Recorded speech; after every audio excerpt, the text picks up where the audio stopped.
Ko le atu ke kamata e tau whanofnofo, ko le ke te knau tolu o knau tokoni mai ki whanofnofo e tau te pire mua, ka taki ki mo mea mai. Ko tau kau whra te whalanglangi o e aho ko e ni, ka taki te uia peho o hingoa, ka taki o lava mai ki mua, ki he te pire mua.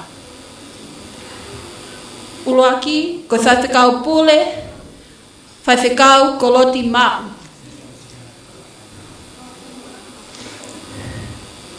Whaiwhikau pule o e siaswe siriana, tau ataina o Tonga, vai whanua Australia, whaiwhikau koloti mau. Whaiwhikau Viliami o Whahengawe,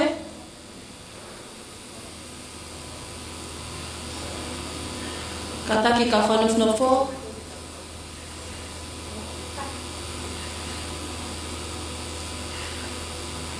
Tak mai tau ka whaafi whalangani o ahoni.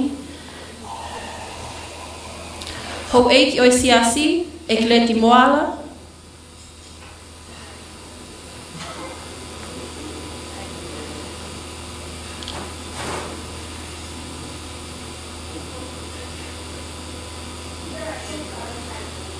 Ka taki o mea mai.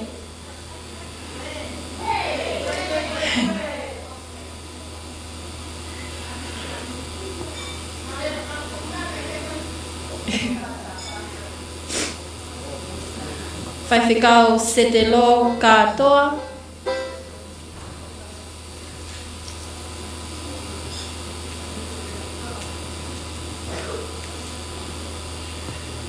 Whaiwhikau tiweti makasini.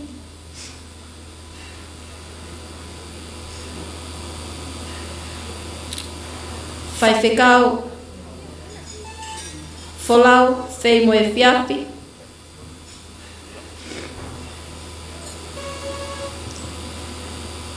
Whaiwhikau mo unga veilofia.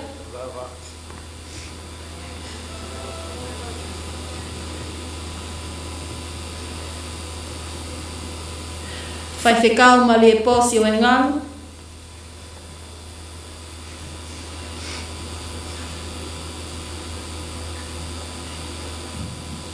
Whaiwhikau sesmon kafa.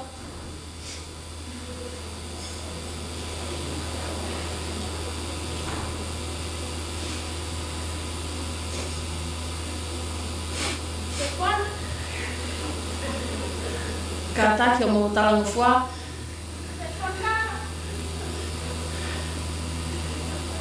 Koe maa pe tau whanofnofo e tau te pire mua, koe lava e ke kamata e tau polokalama. E tau talitali ai taahine o e aho.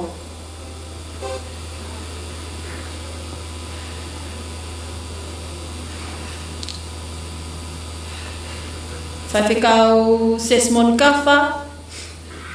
Pea mo whinau lolohea.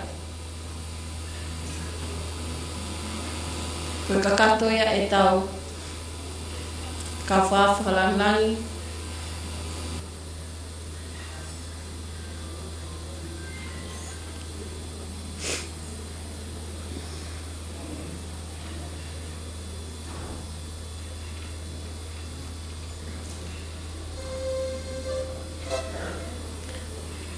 Kataki.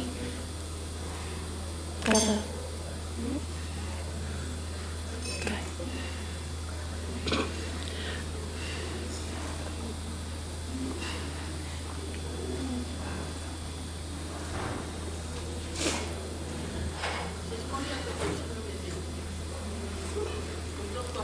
Ko leat ke kau whanofnofo ke kahota ko whaafe. Malo. Ko le peki e TJ ka tata mea foi fasi, ka whamao popo e tau nofo.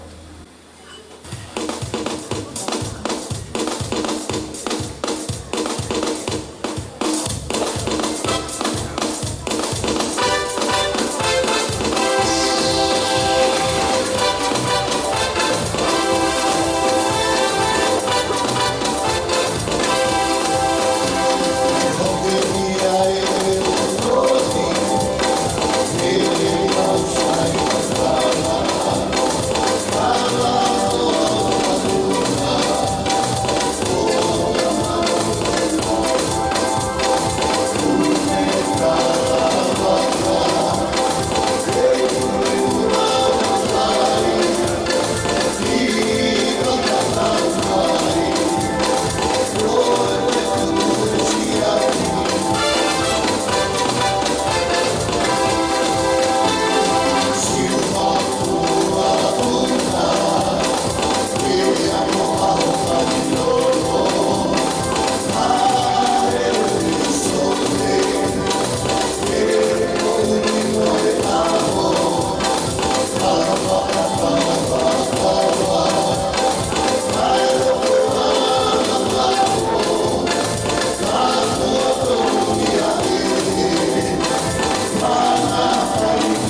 Malo TJ.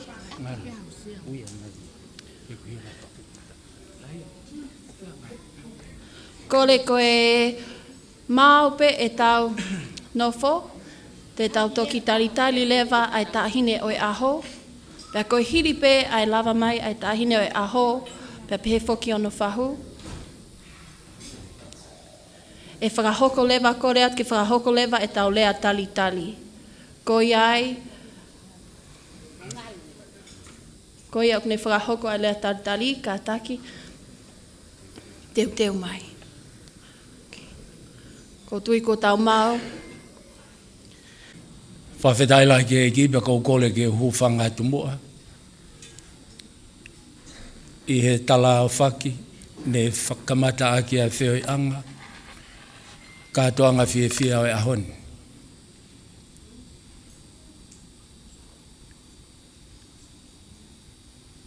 Ki he hou eki mea beho mea anga.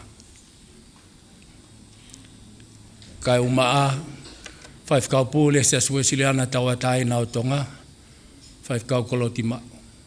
Kau maa toe ngai kau se vaniti ai o tua. Kai he whainga maali e koe ni ko loto ke tau taritari mua. Ai tahine o ana ai kātoanga ko ia o e aho ko e ni.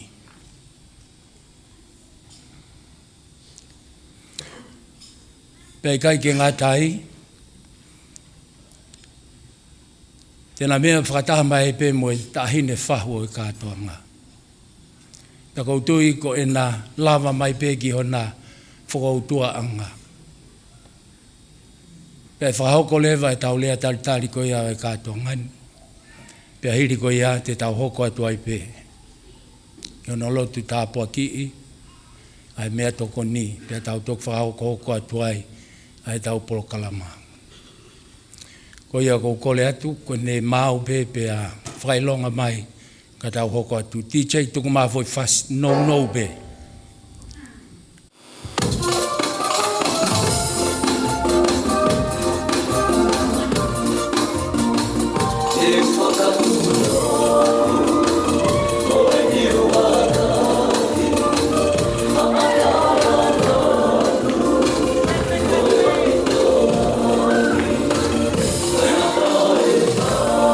Ko kore ke tau paspasi mai ki he tahine o ona ai polokalamba o e aho koe ni.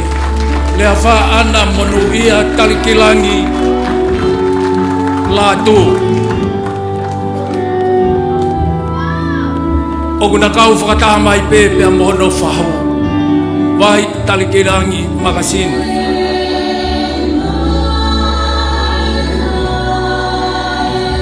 O iai foki a ene tangata eki o e 5 cup o e se toa talahi whakamawhai o se aswe siriana tawa taina o tonga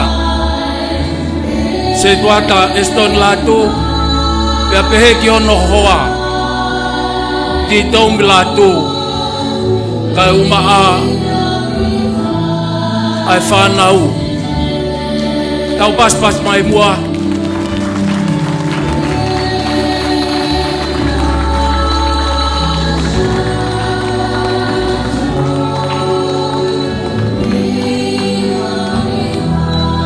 Whaifkau pūle o se asue siriana tawa taina o tonga. O tui o ke mea ho mea ngaka o ke mea i mai pe. O whehe ai piu o tawhahi mo vai ko niu toa. Whawheta i lahi ke eiki. Kore ke tau paspasi mai kau whaehu ki.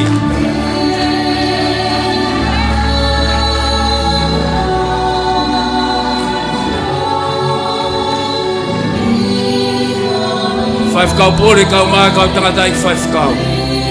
Taha ia ngai wike lotu nai whai he whamiri. Ke hoko e aho koe ni. Koe langi o ai eiki pe ko si sukalaisi. Koe lotu ia, koe whakaamu ia. Ia me he takere ho maulau maali e. E langi ia pe a kalaisi. E ki katoanga masiva.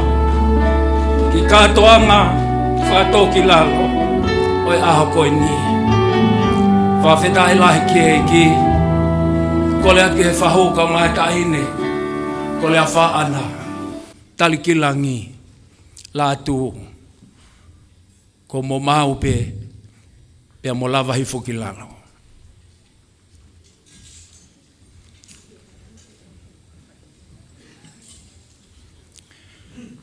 O whakatatau ki e tau prokalama. A senita prokalama ko ia. O e aho whakoloa koe ni. Ei kai te utoi whakaloa loa. Kai tuange mua. Te au i mo unga ke ne whaiha lea. Tari. O e kātoanga o e whiaf koe ni. Kore ke tau pas mai. Te au i mo unga.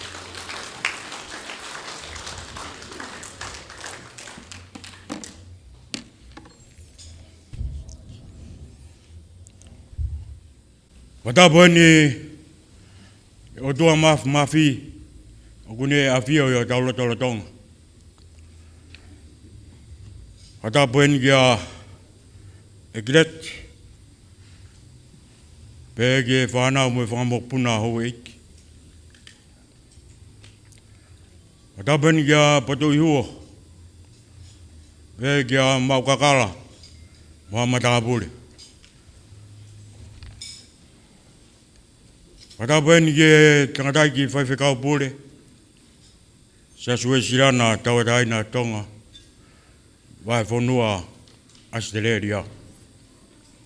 Wa moha whaiwhekau. Watapo ni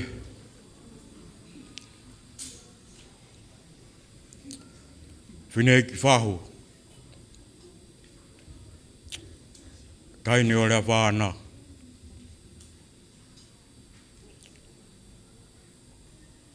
Watapo tēni ke se tuata mo siasi tala o wha. Watapo tēni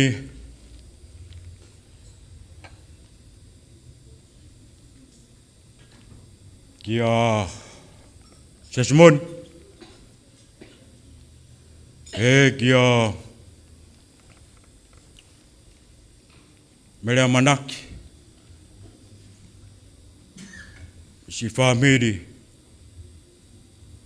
o tito umi. Tapa tēni kia kofi. Pē kia whinau. Mai whanau. Pa mopuna. Whamiri o Estoni. Watapat pogeni, singai main, mai kau ngā mea, sola mavulang, tau kau whata, e kātoanga e whiaf koin.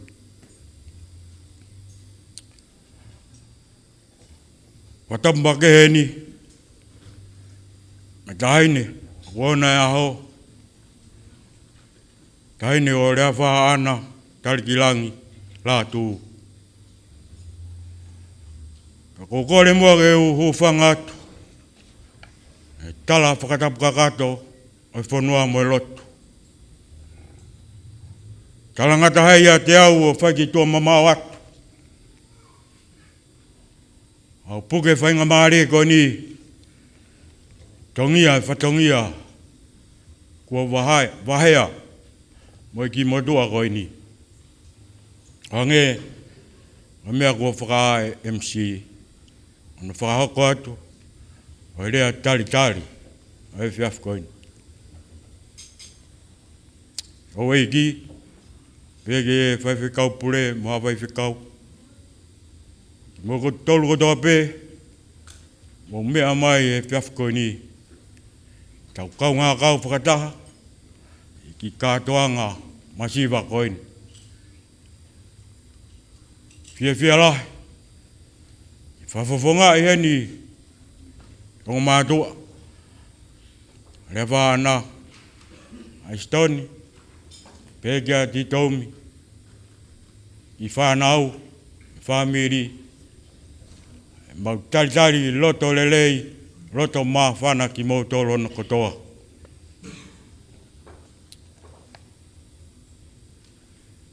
Kore whamore pe ko iwa whatongia ko ni.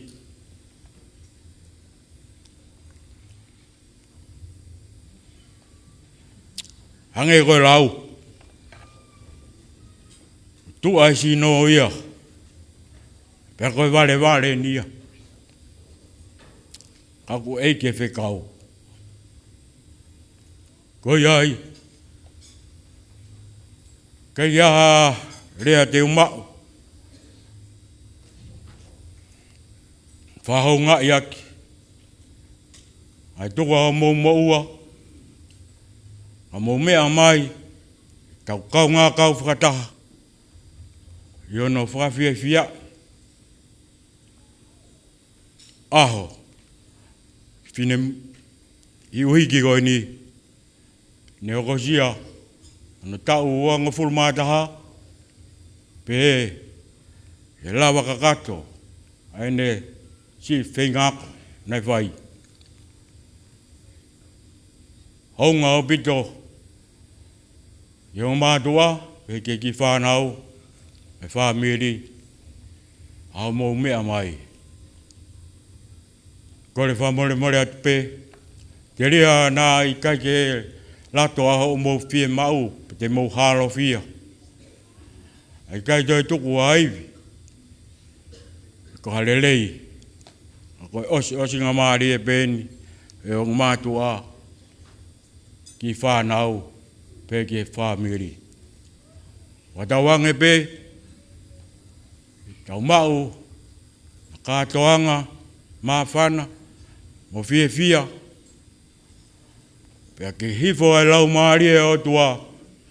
Nofo ia. I ki kātoanga masiwa koeni. Lewe lea. Tua ofa e ki atu.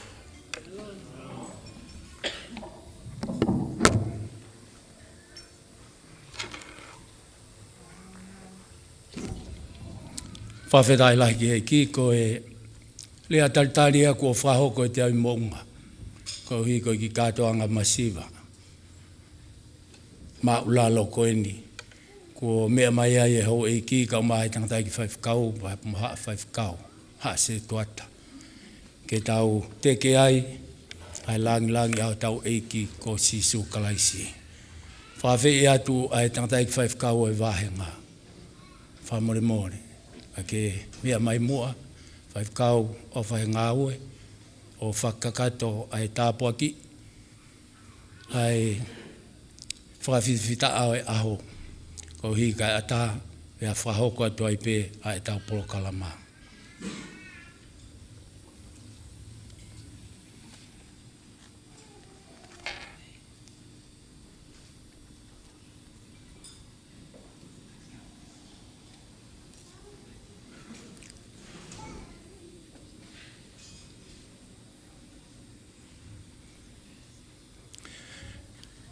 Whamore pe mua whaifkau ka ke ki. Ki mea hifo pe hena.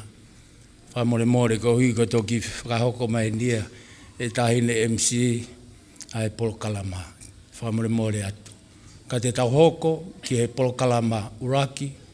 Ke tau whawhe ai tangatai whaifkau pule o siasue sirana tau o taina o tonga he vai whanua Australia. Whaifkau koloti mao. Ene whamore o mea mai. O whahoko ai polokalama tāpua ki ko ia. Hange ko ia ko tau mea ki ai. Ai tahine PFT o e ahoko e ni. Whawhetai lai ki eiki. Tau paspasi mai tangatai whaifkau.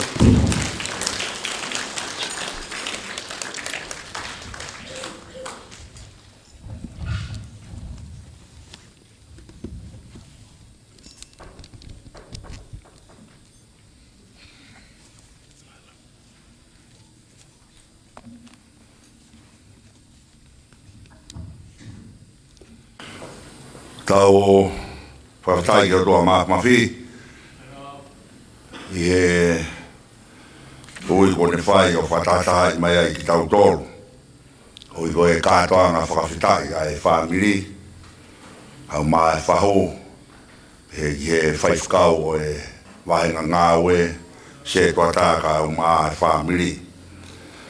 Skawak ia mo e tau o fulmataha o rea wha ana, Monuia Tali-Ki-Langi Latu, ai au kosia, ia honi, pia koe fie ai whamiri. Whai be mua tau lotu, pia mo e whafta, tau hiwa be himi koe ni, whaangi au, hong fulmani ma himi, wha tahani ma. Ko hoku mama ngā koe sisue, he la o hoku lau marie sisue. Neongo te poulia he langi au fia, te umama be kata iai sisue.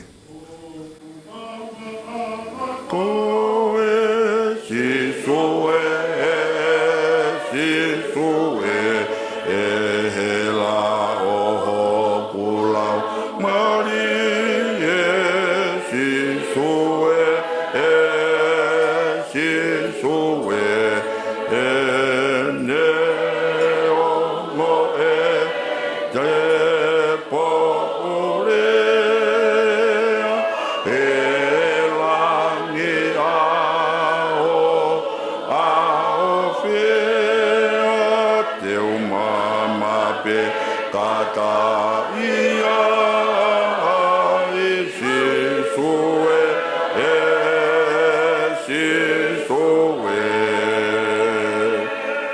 Hoku malohi ngā koe sisue, he pā o hoku laumarie sisue, neongo e kāpu iau he tau o heri lau te au, te u haupe kata iai sisue.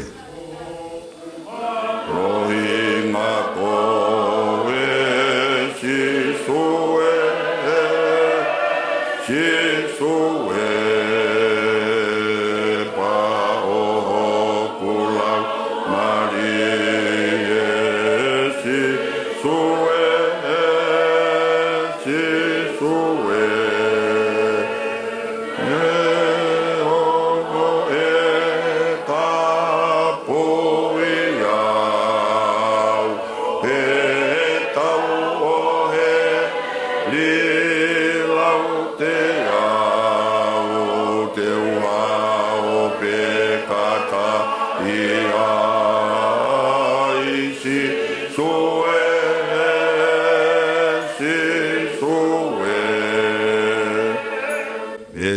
si koku ofa a ngā koe sisue. E tou takanga piki maupe sisue. Hapotu pe te unofo ai. I hen pe i hewan te urata pe kata iai sisue.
Lawa tupe e folofola, e whai aki pea e tau tāla monu. Ko hui ko e tau e wafulu mātaha e kaunanga koeni. Ako e ofifine e whamiri, whataha pea mo e ikona, o e ako nā ne whai. Tohi palo e pi, uraki o e wahe, pea kono fitu, o e konga ki hono walu, ki ai ai rea koeni, ai poto.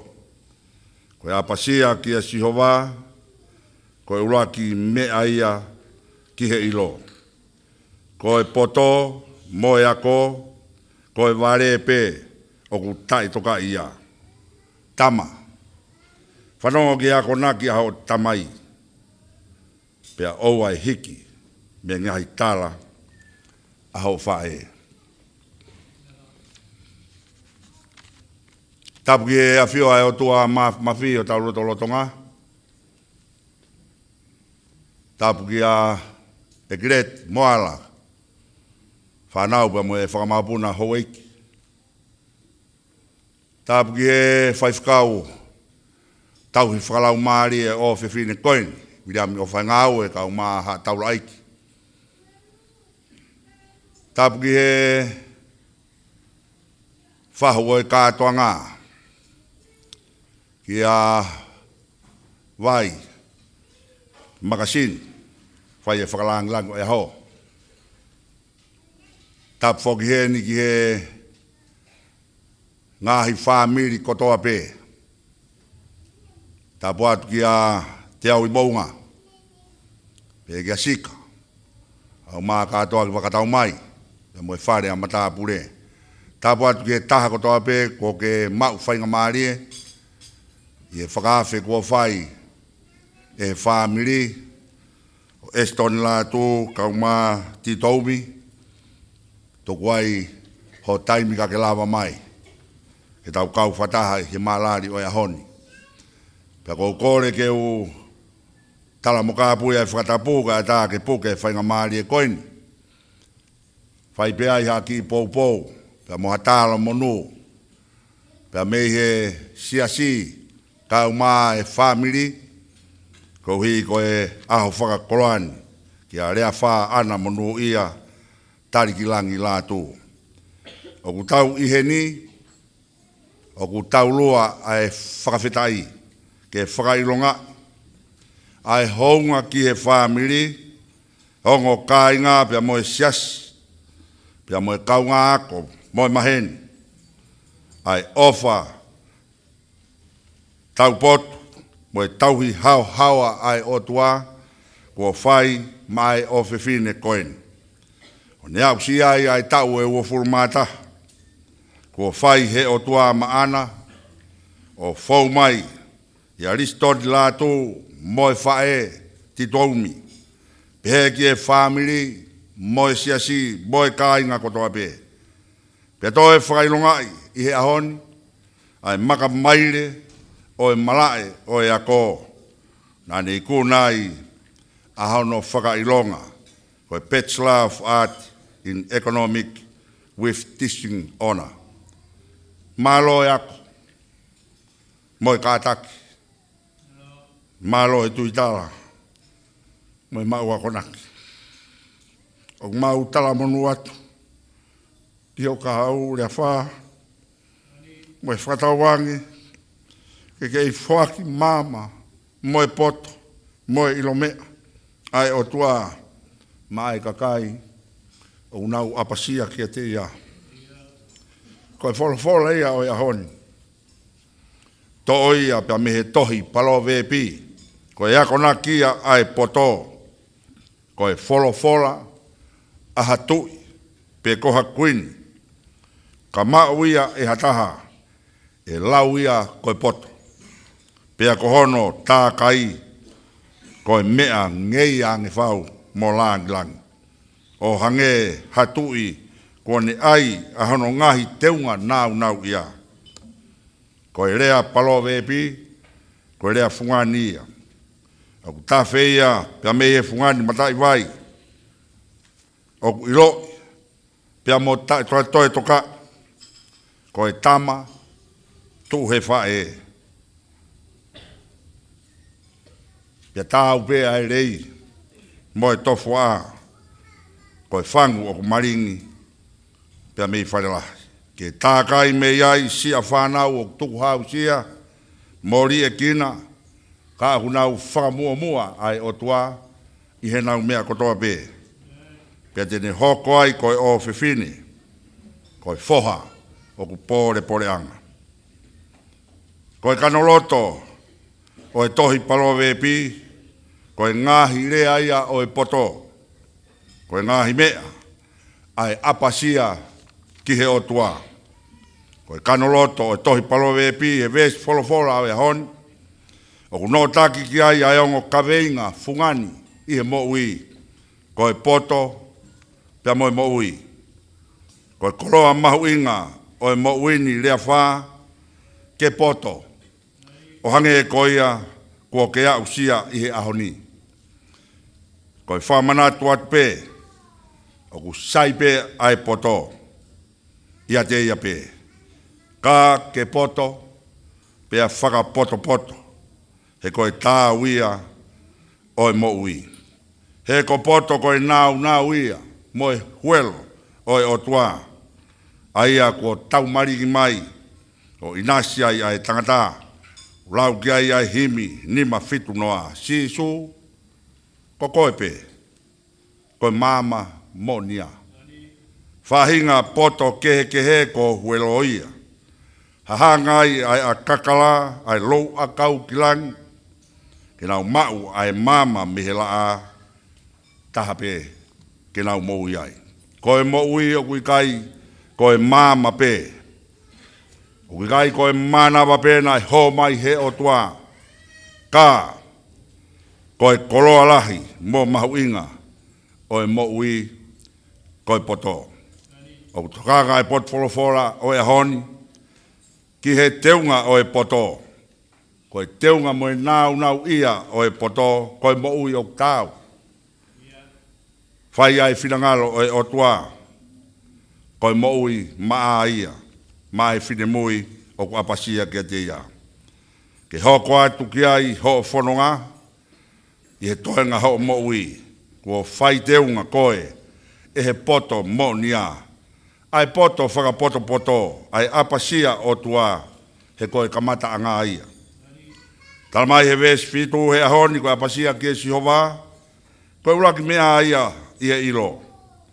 Koe poto mo e ako. Koe vare pe o kune tai toka ia. Leafa koe ako nakia e folofora e honi. O kutu mahangai ai poto mo e mo ui ki e hoko atu e kahau. Ko ho whiri ke poto. Pea whaka poto ho mo ui. Pea ko hono rea he tau nofo a ka inga. Ko e tama. Nai tuu he whae. Ko e whae lele ia. Nai atu mea. Ai ako naki lele mo whiunga ki a te koe. Ke whanonga moia. Ko e tama na e mohe ofi. O olunga ki he kariloa. O mau wako naki lelei mei he whae i api. Ko e apa sia, ko e tautou sio ki he otua. Ko e ne tokai mo whakapoa e ne mea kotoa pe o kwhai ki he otua. Pea wala mai lewa ai otua ko ia ke tokoni. Pea talu ai e ne kamata ke poto. Ko e huafa Sihova ko ala mai ke tokoni. He tuonga siene manawa ia Sihova. Pea tuonga ki hono huafa a ene fuakawa. Pea mo ene tauhi o whai mai kia te koe he aha moe po. Ko ene ilo. Ko ene ia e ilo pea moe poto mo nia. Ka koia o ku ngangau o ku ne liaki. O ku ne tae tokai. Pea si tua ki ai mo vai ngaki. Ko e huafa o Sihova ku kātoi ki ai ai sio loa mo ilo. Ai poto pea mo e ako. Tau whawhitai pe mua ki he eiki. He ne manawa mai he folofora o e honi. Pea ko e mau whakatau wange ia. Ki a te koe. Leafa ana Monuia Tali-Ki-Langi Latu. Tama. Whanongo ki he ako naki aho tamai. Pea aua e hiki me ngahi tala aho whae. Koe aho nia. E whaa ki atu. Iai pia moe ki o e tau o taina. Kai aua au pito na hiki ai ho whalala. Ha mea kua ke lava. Ke mamao pia mihe o tua. Nā ne whai tokotaha pe ai mea kotoa pe. Koe hinoi o whai e he tamai moe whae. O i kai meha toi takehe. Koe koloa tō mehe ofa au moni. Hoko ia. Koe pare whaka ofa ki ho ulu. Mo ngahi kahoa ia ki ho kia. I ho mou i he kahau. Koe akonaki moe whare i oku whai e tamai pia moe whae ki a te koe Leafa. Oku tala hono mahu inga i he teunga o hono ulu. Pē koe fungani o hono sisi pia mohono kakala. Hange koe lau ki mua. Ki e hino i whai e tamai pia moe whae. O i gai meiha toi tāke. Koe koloa tō me he ofa. O ku whai me he mooni o e loto. Moe mo ui mawai pē. Koe mea whai ngata. Ke keri hafua i malau. He koe te toki keri pē ke ave maahoto o whaanga. O ku pehe ai pāre pia moe koloa. Koe kakara fungani. O ku tuha. Ke lau kawai. Pia lova tuai a e te moui koe uhi pē koe kahauna. Kau toi whamanatu atu pēa e wāi hala. O ku amanaki ke whaua.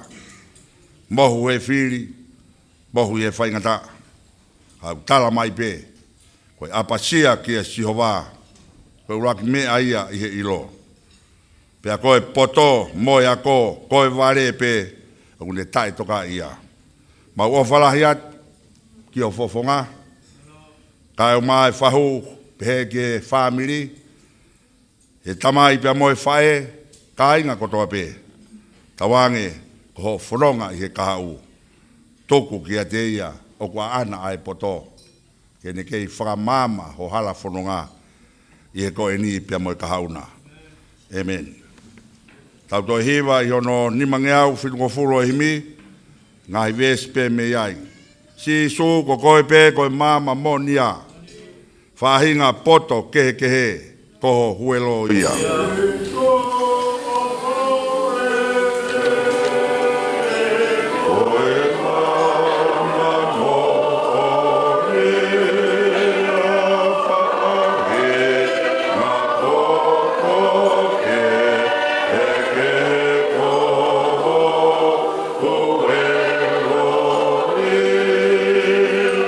Ke tau hakure mua, ai tohi kua whai. Ke hua e mama e otua, ki o tau atamai.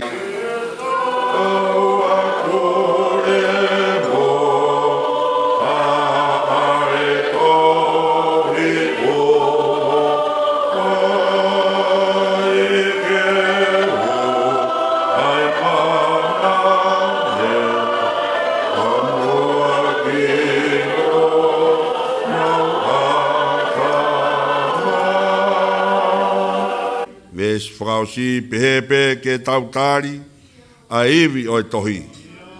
Hanga ai atamai ki ai ke mauai ha malohi.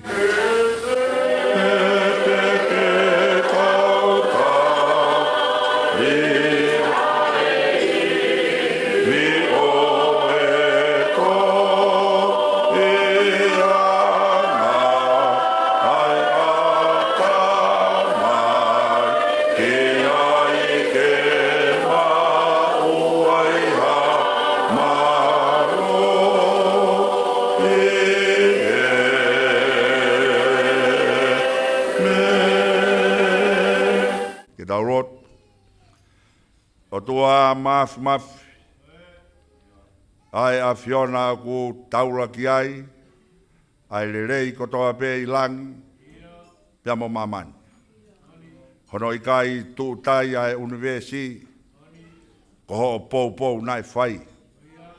I lo ngai hopoto moho mafi. E nā ke fola pē ki he i kai pia hoko mai o iai.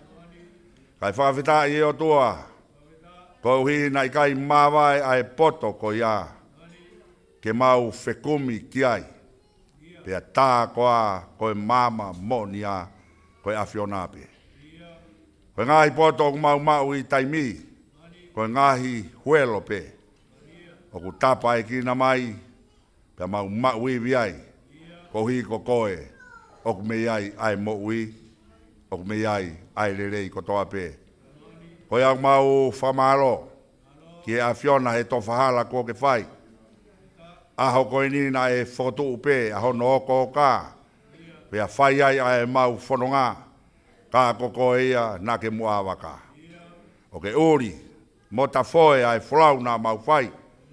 Fai pia mau noo, kia tauranga o kumātu. I he aho flight, ko e whaka osi, o e mahina hono nima, o e tāu ko mau whanonga ai. Fai ai e tamai pia mo e whae, ai fotu o e ahon, pia tala ai kātoanga whawhitai, ko e kātoanga mo e otua o e poto. Whamalo atu ai ki a Fiona, i o whakalau maari e kireti, mo hou eiki. Maro whakalere ai whahu, lama mai ke whakalangi ai ki kātoanga masiwa, ai kāinga pia me he pasivu langi, pia mo e funga niutoa. Pau whawhitai ai, he me ai hen, a kura, kau maa wakatau mai, he mau kau whataha, pia mo e whamiri ai whae. I he mau whawhitai koe uhi, koe tofahala ai a Fiona, o mau inasia i he tāpuaki, o e fia o e ahon. He ni ai e whaifkau, tau hi whakalau maari e ho kaunanga. Kau mai kau tangata iki, taura iki. Pehe ke kau se tuata. Kau maa ai ongo family, pe o e kāinga, ai mahen, mo e kau ngā mo ui. Ta mau o mi ke whare whaka ofa koeni, ko teu pehe a Fiona. Kai lau ho mau masiwa, he nai whai ho mau whaka koroa pe a Meilangi. E he poto, ko e mafia o e a Fiona. Pau whamalo atu ko hui ko rea wha, tau ene ua fulmata, ai whai teunga ai a Fiona i hene mo ui, mo ui oi sino, mo ui oi atamai, mea te pua no lau maari. Talango fua pe a whakangongo, o hange koe tala ai poto. Ma wako naki, pe a whanongo ki he whare i, ai tamai pe a moe whae, kau maa aki nau tolu kotoa pe, nā nau tokonia ia, i he mo i ahono sino, mono atamai, mono lau maari. Iku nai e ahoni, ai mala e o e ako, kou hi pe he nā ke kau moia, ka mau whakawhitai ai. Tau sia ai tau e ua furu māta, ko hai haloto e tai fia. Mau whamaro atu i o tua, i he ene mo ui, e tā puak mai pia whakamono ia. Hoko mau pe ai a Fiona, ke whai kai ai ne apasia, talai ai tohi e whakamuri tuku. O kui kai koe talavou, moi hoi fua, koe mea ke whai haaki puke ki ai. Me ngahi mea pea u haa molofia. Ka koe whewhine, pea moe o whewhine o ku apasia ke a Fiona, koe ai au whakamalo ia. Tāpuak mai pea whakamono ia. Ai kahau o ene mo ui, pea ke ao fia ia i matau mo hema, pea ke mua, o mua waka i he whanonga ku ne whai. Ko hui pe ko hangahi vi sone whatoka i honoloto. Tāpukina mai o tua, ai ulmotua, kau mai, kai ngā mok mau tolu kotoa pe. Toku ke hāpea fotu ai langi o a Fiona. He ki kātoanga whawhitai ko mau whia. Ui ai halerei, ui ai ha mea ku tau ke hiki ai. Toku ke ai a Fiona pe ai langi, moi koloria. Ko ia ai mau lotu, mau hapai whataha tuia. Ka morea wha, ka au mai whakataha ngani, whai a milangina ho mau tāpukina. Kore kotoa ngai meani, ia te ia na neako mai, ka mau kalotu, pia mau pehe. Ko mau tamai o hewai, ke tā kua o wapu, e hoko mai o pure, ke whai o whinangaro, hange koe e langi, ke pe whoki mamai. Ke whaak mai au ni ha mau mea kai ki anai. Ka whamore mau mai ang hala, hange koe mau whamore ang nau tolu whabe mo mai. Peo nai whau ki mau tolu ki aia. Ka whaafu ki mau tolu me whiri. E o ai pure, moe marohi, moe koloria, o taingata, pea taingata. Amen. Ko e keresia tau eiki ko Sisu Christ. Moe o whae tua ko tau kamai, moe whio i o lau mani e manoni.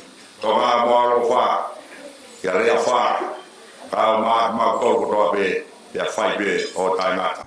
Amen.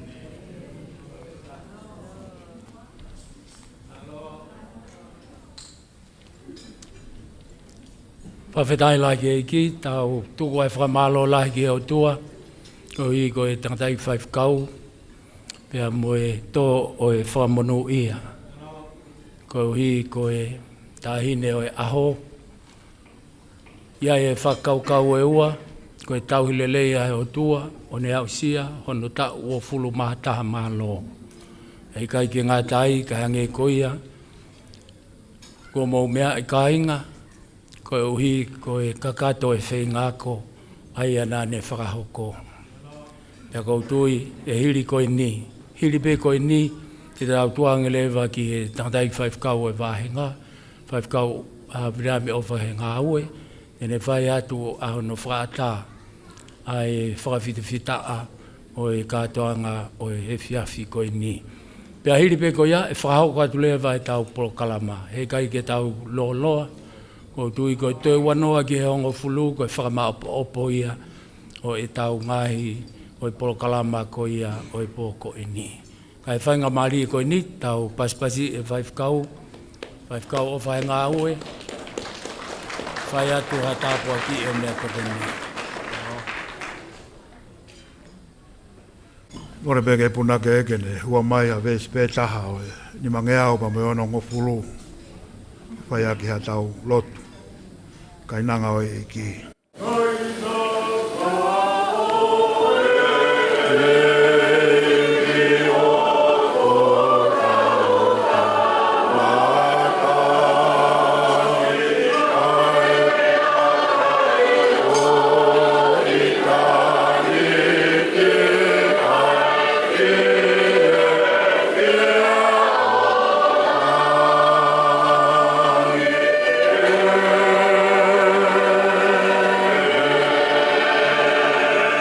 Dau lotu.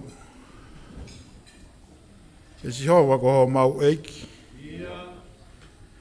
Ono i kai fungani a ho hua wha i mamani ko doa.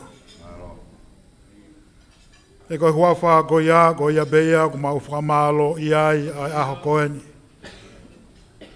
Koe hua wha ko ia beia ko ne whakahao mai e mau mo ui o ausia e mō menitini. Koe huafa beia ku whai ai e pore ai mo ui e karistiane ko tō be. E koe mo oni ai ne fungani e ku ne ao niu a ngāhi mea ko tō be o e mo ui koeni. Ma whawhetai koe whakakoloa ki mautolu i he ahoni. Omi ki mautolu ki he malu e whare koeni. Ko ngā ke whai e mau whawhetai pa mo e mau whakamalo. Ako mau ilo o tua, mau i heni, ko ngā ko e whei lau o e fia. Ko e maalari ko i kona. Pako mau hapai atu e whei lau o e fia whini. Mau lotu peo tua, ke whai tāpu e kina mai. Ai mea tokoni ko teu e he whareni. Ka tō i nasi pe mi ai e houeiki, ka maa, ai whahu, mo ki mau tolu ko tō be. Pea whakaivia pa me langina ko ngāhi whatongia ko tō be ku hanga pa me hi kauna. A mau kei whei ngai be ke whai ho whina ngā lo. Ia si su kalaisi ko mau eiki mo whakamo ui. Amen.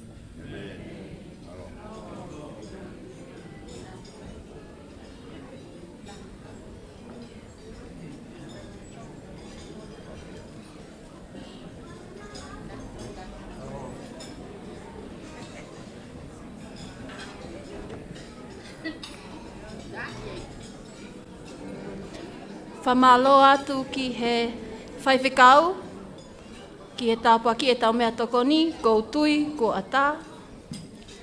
Kau puke ai pe ki whainga maali e ko eni, ke whakahoko atu ai whinemotu atu ani.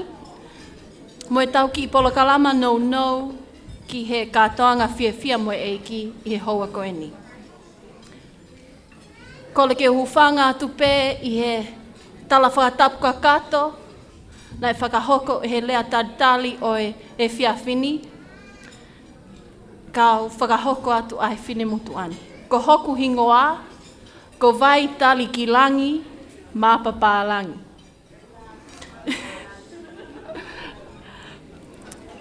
Ko e te hina lahi pe au o Leafa, Ana, Monuia Tali-Ki-Langi Latu.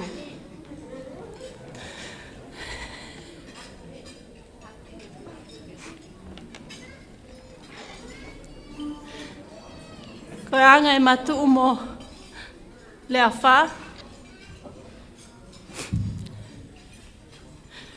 Ko Leafa. Leafa pe moau. Mo sion tau pāki. Mo kotoa e whanau kau maa mausurieti. Mo ki mautolo hono kotoa. Leafa. Ki mua pe a whahoko e ki polokalama. O ate ki popu aktala monu. Whawhetai hoku lau malie ki otua. I ne puke o mo ui o ausia e ahako eni. Kai ngata e i kuna kone whai. I ho ngahi whenga ako kotoa pe. Pei kai te whaloloa. Kako tala atu pe e ku ofa whakataha mo i potwholofola i a palove vai tolu ves ni maa mo ono. Whalala ki e ki a kia kotoa holoto. O oua e whākia o poto o. Ke ki whakaongia te ia, i ho hala kotoa pe. Pea tene whakatontonu e ia. Ho ngahi alunga. I love you, baby sister. Koe tau ki pola kalama, ki e hoa ko e ni. Koe uhi pe koe no e tau taimi. Koe whakaamu ke tau tuku hae whaosi e tau polo kalama ke toi wanoa ki e hongo fulu, ke whaata, ke whaama opo ia e he tangata e ki whaiwhekau. Koia, te whahokot e ki polo kalama.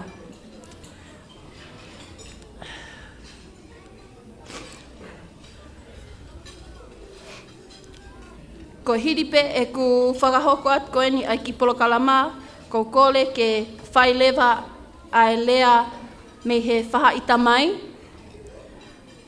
Pea ko hiripe ai lea me he whaha ita mai. Te tau hokot lewa ki e ki polo kalama whakakahoa koe whakailongai o i matai tohi a lea wha ana Monuia Tali-Ki-Langi Latu. Aia e tāpua ki ia e he whaiwhekau sione tiueti makasini. Koe ne hiripe ia e tuklewa ki he lea ai whaha i whae o lea wha ana, aia o kuwhaia e whaiwhekau mali e pō, siu he ngalu. Pea koe ne ospe ia te tau hoko atu lewa ki o wau o e ki. Aia e whaia ai whoaki ai ki a lea wha ana, kai uma ai whoaki mea ofa ai whamili. E whaihono tāpua ki ko ia e whaiwhekau se misikot latu. Pea koe ospe ai o wau o ki, mo i whuaki mea ofa e whamili, te tau hoko atu lewa ki o wau o keke. Hiripe ai o wau o keke, tuku at peha taim ke ai hangahi ata, o whamili mo i tahine o aho, pe whoki e whahu, te tau hoko atu lewa ke whatongia ai ngahi whae, pea koe ne ospe ia, koe taimia a ki tau tolu hono kotoa, koe ataia e whame ite o aho, pea te utoku whakahoko to atu, ai ngahi tau olunga. Pea ko kole atu pe e kāinga, ki he tauhi e tau taimi, ka pau o ku ke whakaukau, ke whaihao ki i tau olunga, ko kole atu pe, whetu taki mai ki heni, tuku mai ho hingoa, ka lava whakakato e tau ngāwe ke hoa ko eni. Koe ne hiripe e tau u whame ite, te tau whaosi lewa ki he lea a lea wha ana Monuia Tali-Ki-Langi Latu. Pea tau tuku lewa e whainga maalie ke tangata e ki whaiwhekau ke ne whakamaapo opo e tau kātoanga fia i e hoa koe ni. Koia pe e tau ki polo kalama nou ki e hoa koe ni, mo maulelei pe, o kole pe ke au puke pe mo ki whainga maalie koe ni, ke ka taki pe o whai haki lea, koe uhi ko e tau kau aahi mai me he o kunau Nai kaunga ako mo Leafa ana, me mo ki nau tolu ke u whaipeha ki lea i he lea whapitania o talitali a ki nau tolu. Koia. To God be the glory, forever and ever. Amen. Distinguished guests, ladies and gentlemen, I would like to welcome you on behalf of Estoni and Titomi Latu, the parents of Leafa ana, Monuia Tali-Ki-Langi Latu, to the celebration of her 21st birthday and also her graduation with her bachelor's degree. It is with warm hearts that we are delighted that you are here to join us in celebration of her life and her accomplishments. As you have witnessed here today, this family, if anything, we pride ourselves on, is nothing but Christ alone. And we pray that you have an joyful night tonight and you enjoy yourselves, as well as take part in all of the celebrations of this evening. The program will run through a few speeches, as well as we will also have a whakakahoa ceremony where we will place leis on our Leafa ana, and then we will follow on to all of the traditional Tongan dances of the evening, followed by a speech from Leafa ana and a final blessing from the Reverend of the church. As for tonight, I pray and I ask the Heavenly Father to bless me and bless you, that we may have a joyful night tonight and give God all the glory. Thank you.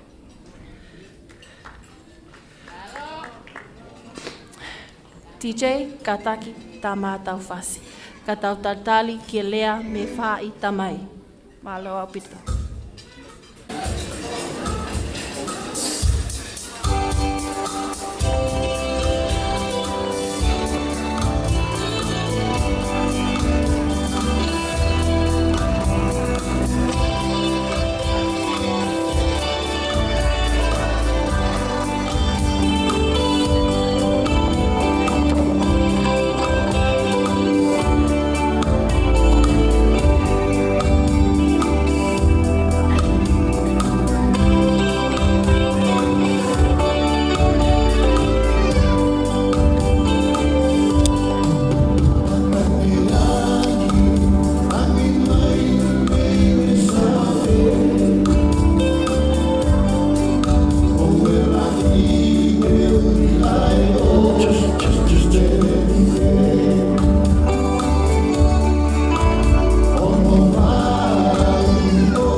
Tomoa tua whakamalo e tui o langi.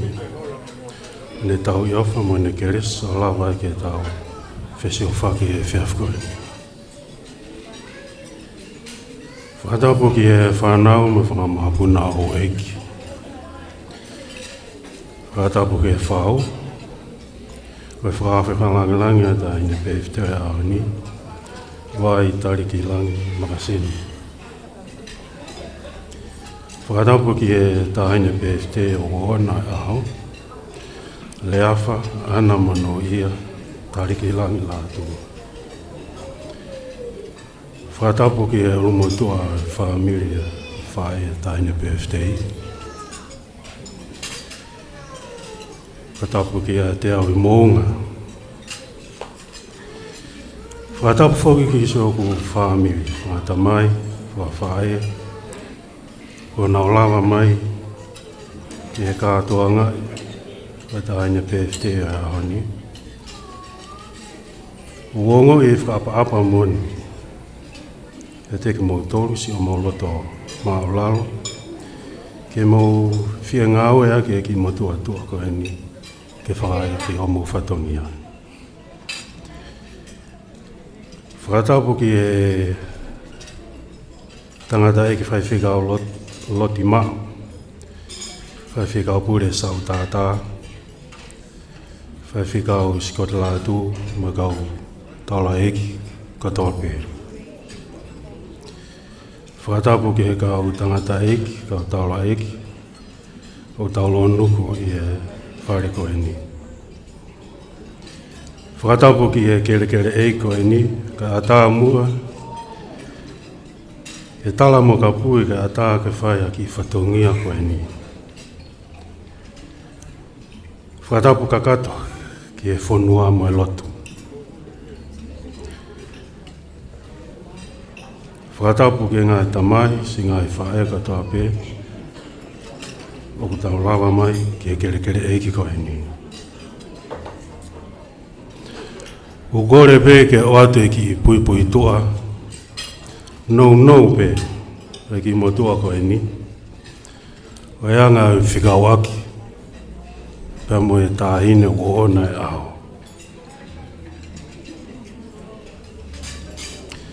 Ko hoku ingoa ko te vita kofe ngalo.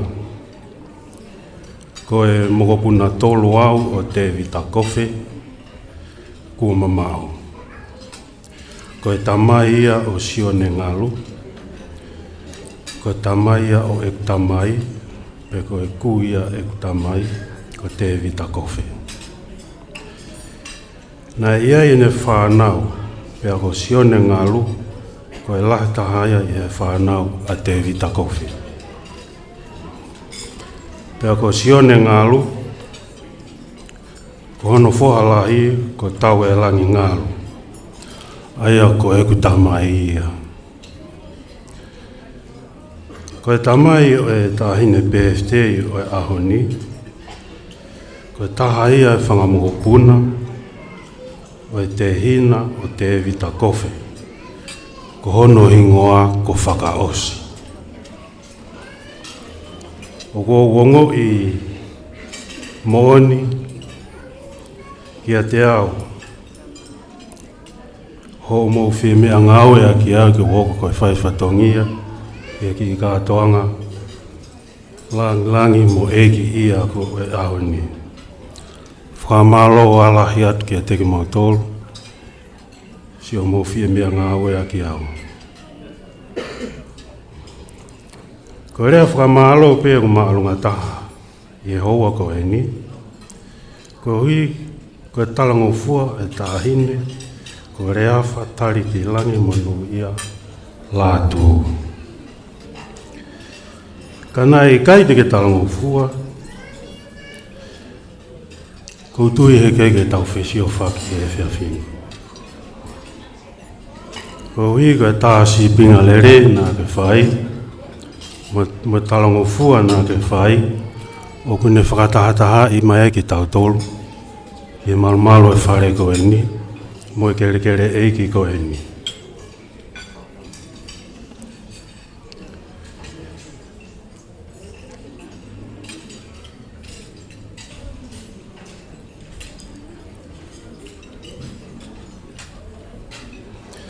O kui kai koia pe foki a talango fua nā ke whai.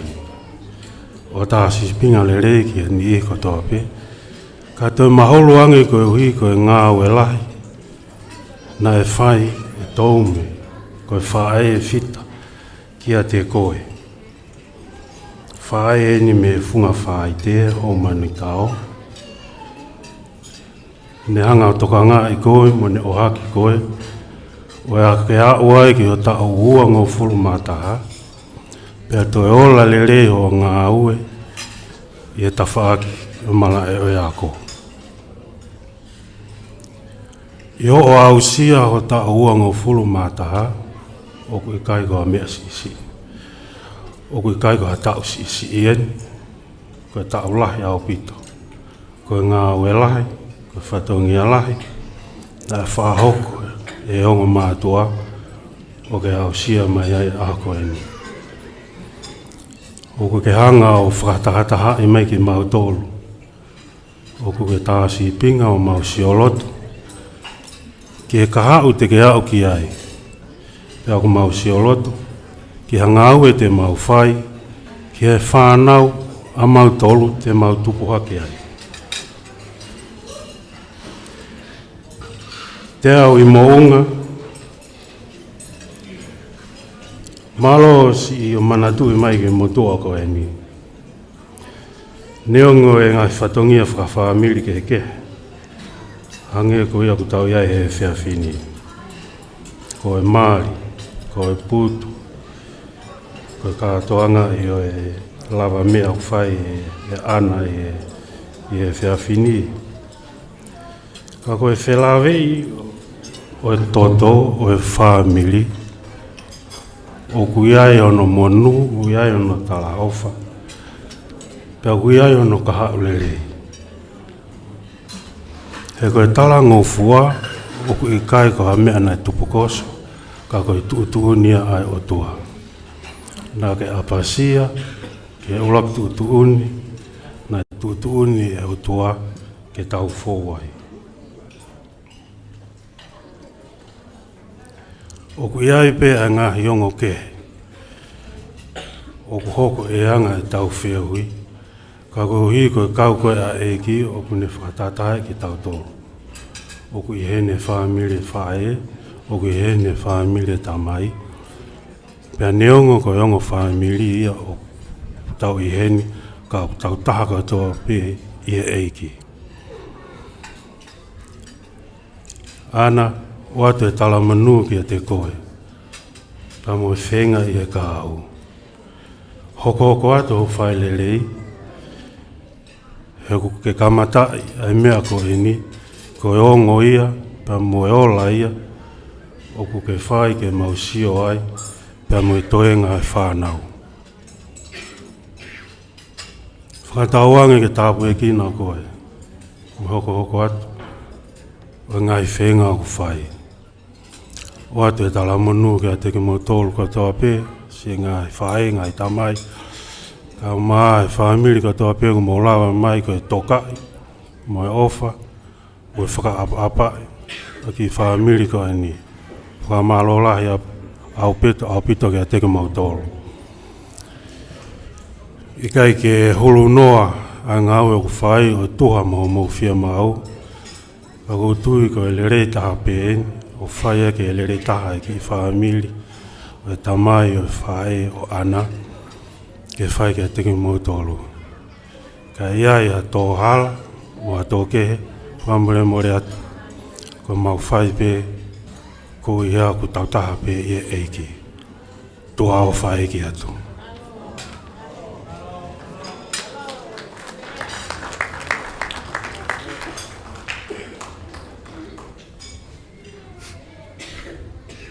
Whamalo atun kia te koe te vita ko whaengalu. Ko hiko lea whafofonga i mai ai whaamili tamai. Ka ko lea whalotolahi kia te koe e lea wha ana. Ko le peke tau pasipasi. Whamalo e lea nei whahoko. Ko le pe ki e whainga mali e koe ni.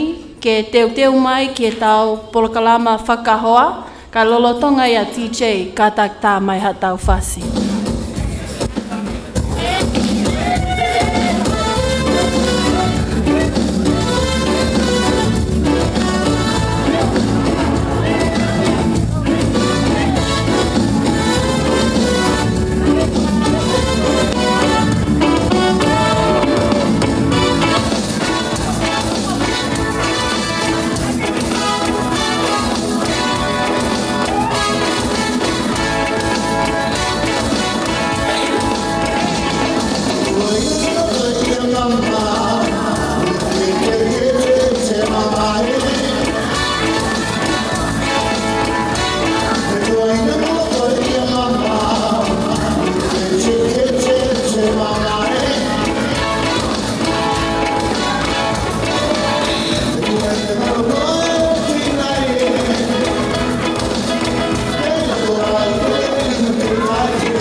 Whawhetai ki eiki, ka inga, koe ni kua maunga malia e tau.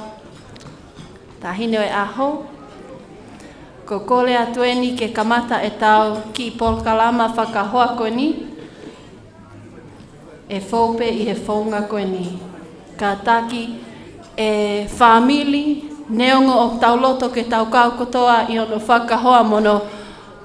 Whawhetaia a e tau lea wha i he i kuna kone whai, kai whafofonga i at pē i he tau kau whaafe whalangilangi, ai whakahoa o e aho ko e ni. Ko iai e whaunga peheni, uluaki, e rak whakahoa pē a lea wha ana, Monuia Tali-Ki-Langi Latu, e hono mehitanga, ko vai Tali-Ki-Langi makasini. Pea kone hiri peia, te tautoku whakahoko atu lewa ke kotoa o e kautala eiki o lotu, o e kau whafofonga, kua o atu ai ka hoa e he whamiri ke maukau i he ke polo kalama koini. Ko i ai, DJ.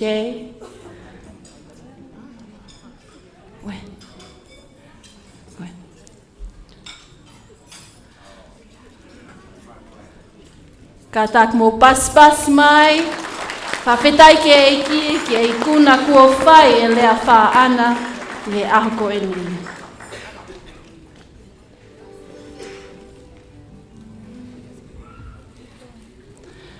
Whawhei atuheni ai hou eiki, pea pehe whoki whaiwhikau pule, moi kotoa au kau whaiwhikau ki ka taki, mo lava mai, o whakahoa a lea wha ana i a koni. Maloa pito.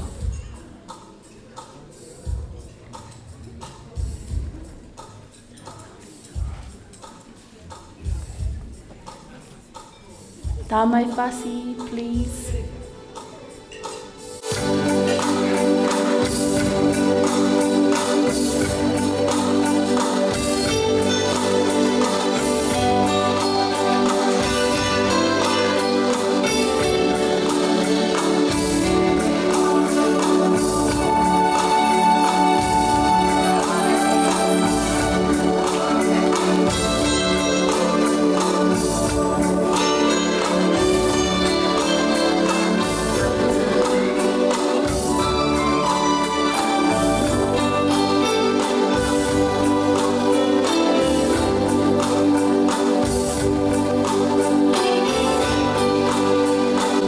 Ahoni, Koikuna e Leafa ana Monuia Tali-Ki-Langi Latu, Ahono Mataitoni, Koi Bachelor of Economics with distinction, the University of Technology, Sydney, Australia.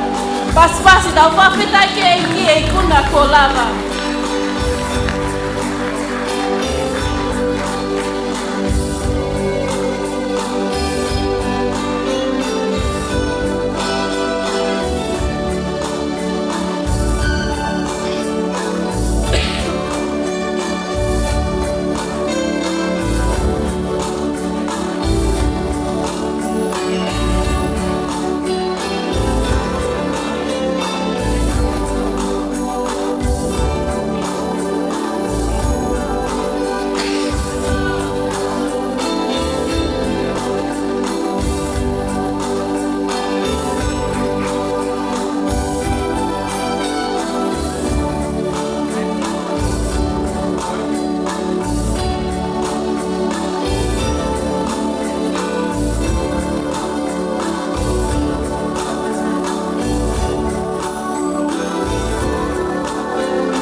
Ko ki nau tau whapofonga me whamiri, ki ka taki ko moutai ngeni, whakakato e tau whakahoa o lea wha ana e hoa weni.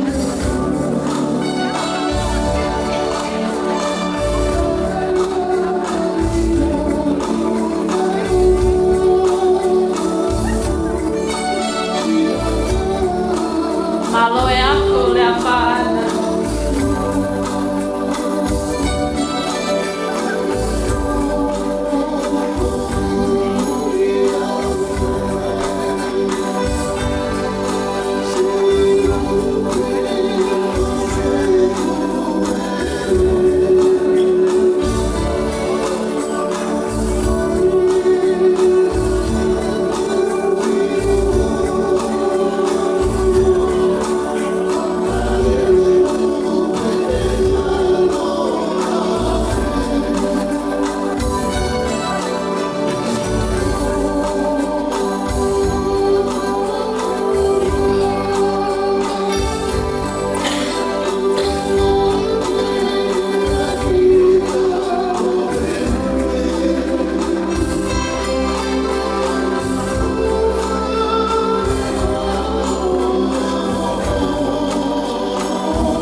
i ai certificate ka koe matai tohi Bachelor Economics a Leafa ana Monuia Tali-Ki-Langi Latu. Pasas yung kaya.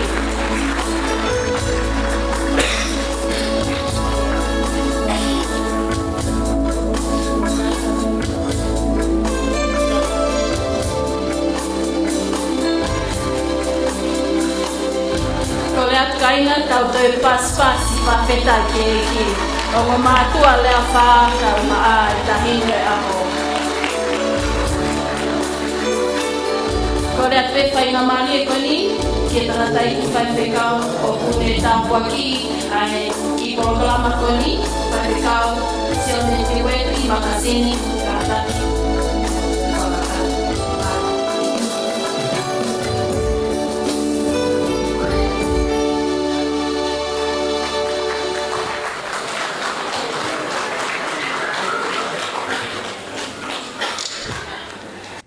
Whawhetai, pia toi whawheta, pia toi whawheta.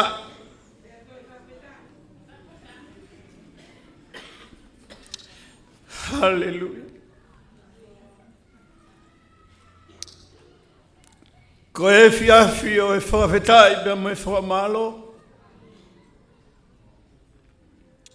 Ko hibe ko e tāpuaki kua ke whai. Kia rea wha i he aho ko eni. Ko whara bebe a moimoi hu e ngau e anga e whiaf ko eni. Ke mau whamalo ia aho o awhio i he ikuna kua whakahoko e rea wha. A womi bea hingoa rea wha i he ahoni. Pe mo e whiwhini ke mau whawheta i atu. Ko rea hono wha ia o e kamata ngā. Tara mai, pia ke fola ke hoko mai ai mama. Ko e mama ko ia. Ko e mama lahi, pia mo e mama si. O hinga ki he laa, pia mo e mahina. Ke whai a hono whakamama o maman. Peka i ngā tai, ka koe rea tuku nā ke whai. I he kolosi, rea hono wha. E tamai, ko hanga ke he kau whē, te ri aki au kai ha. Ka koe porokalama ko ia, mau whakawhetai i he efi af ko eni. Kau whata pēpea moe, uruaki hu e ngau e anga e aho ko eni.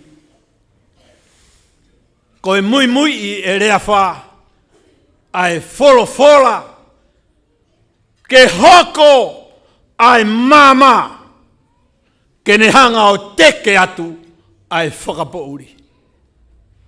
Pei kai ngā tai, ka koe polo kalama ho fola pe mi he kolosi. Koe ui ko ia, hanga mai ta mai, ke he taimi o e tangi pia mo e whaingata, pia mo e mamahi. Ka koe whawhetai a mamani. Nā ke hanga kehe, ka e lava e poro kalama. Hono tāmate bia mohono, tutuki a sisu kalaisi. Ke whakamooni, ko e mama, o ku fou i he kātaki mamahi. Pia koe mau whakawhetai, ko i kona ko ke whakahoko, i he moi a rea wha. Ko i ahoni, ko i mau whakamalo atu, malo ho tu tawhaaki. Neongo nai kaike. Whakahoko ai polo kalama a ho a fio, ke toko ni i a sisu, kana ke hanga o mai ai whainga maarie. Ke whai e polo kalama o e teke po uri ke lava. Whai aki ai kātaki mamahi o kuma whakamau, kātaki he āpongi, kātaki he lahe homu e kā, mea kotoa. Mau whakawhetai.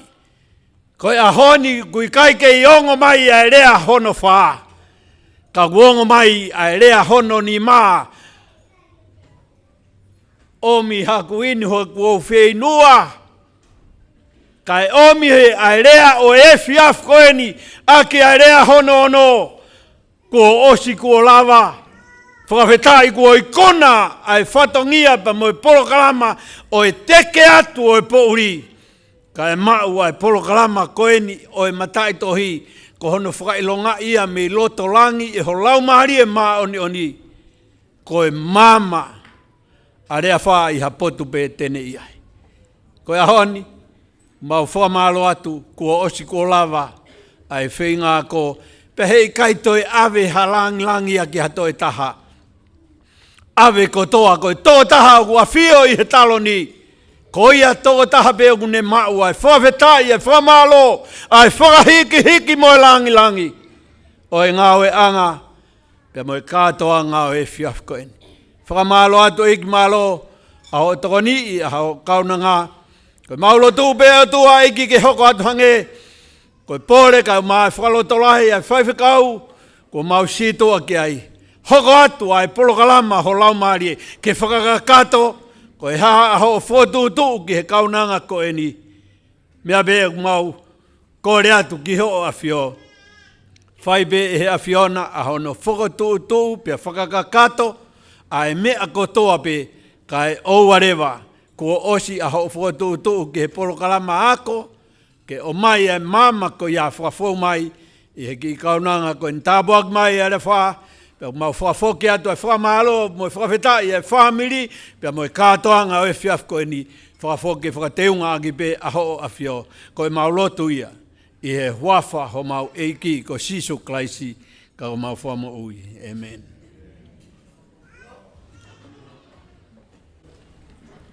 Whamalo at ke whaiwhikau, whakakato i tau. Polo kalama whakahoa o hoa koe ni. Ka tau hoko atu lewa ki e tau polo kalama. Koe te tau hoko atu lewa eni ki e lea me he whaha i whae o lea wha ana. Aia e whakahoko ia e whaiwhikau mali e pō siu ingaru. Ko le atu. Ka taki.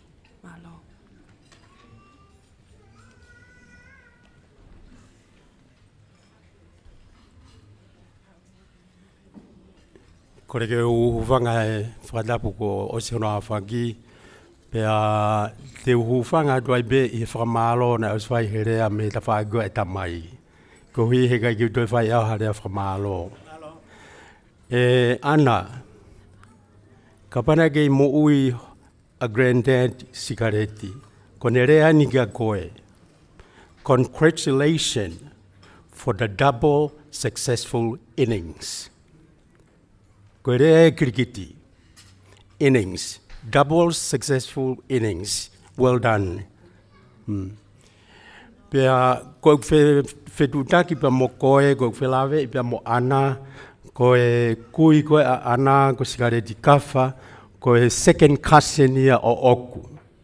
Pea koe makui koe mo sigareti, koe onga tau te hina, koe siana lahi ko sifa, sio sifa kafa.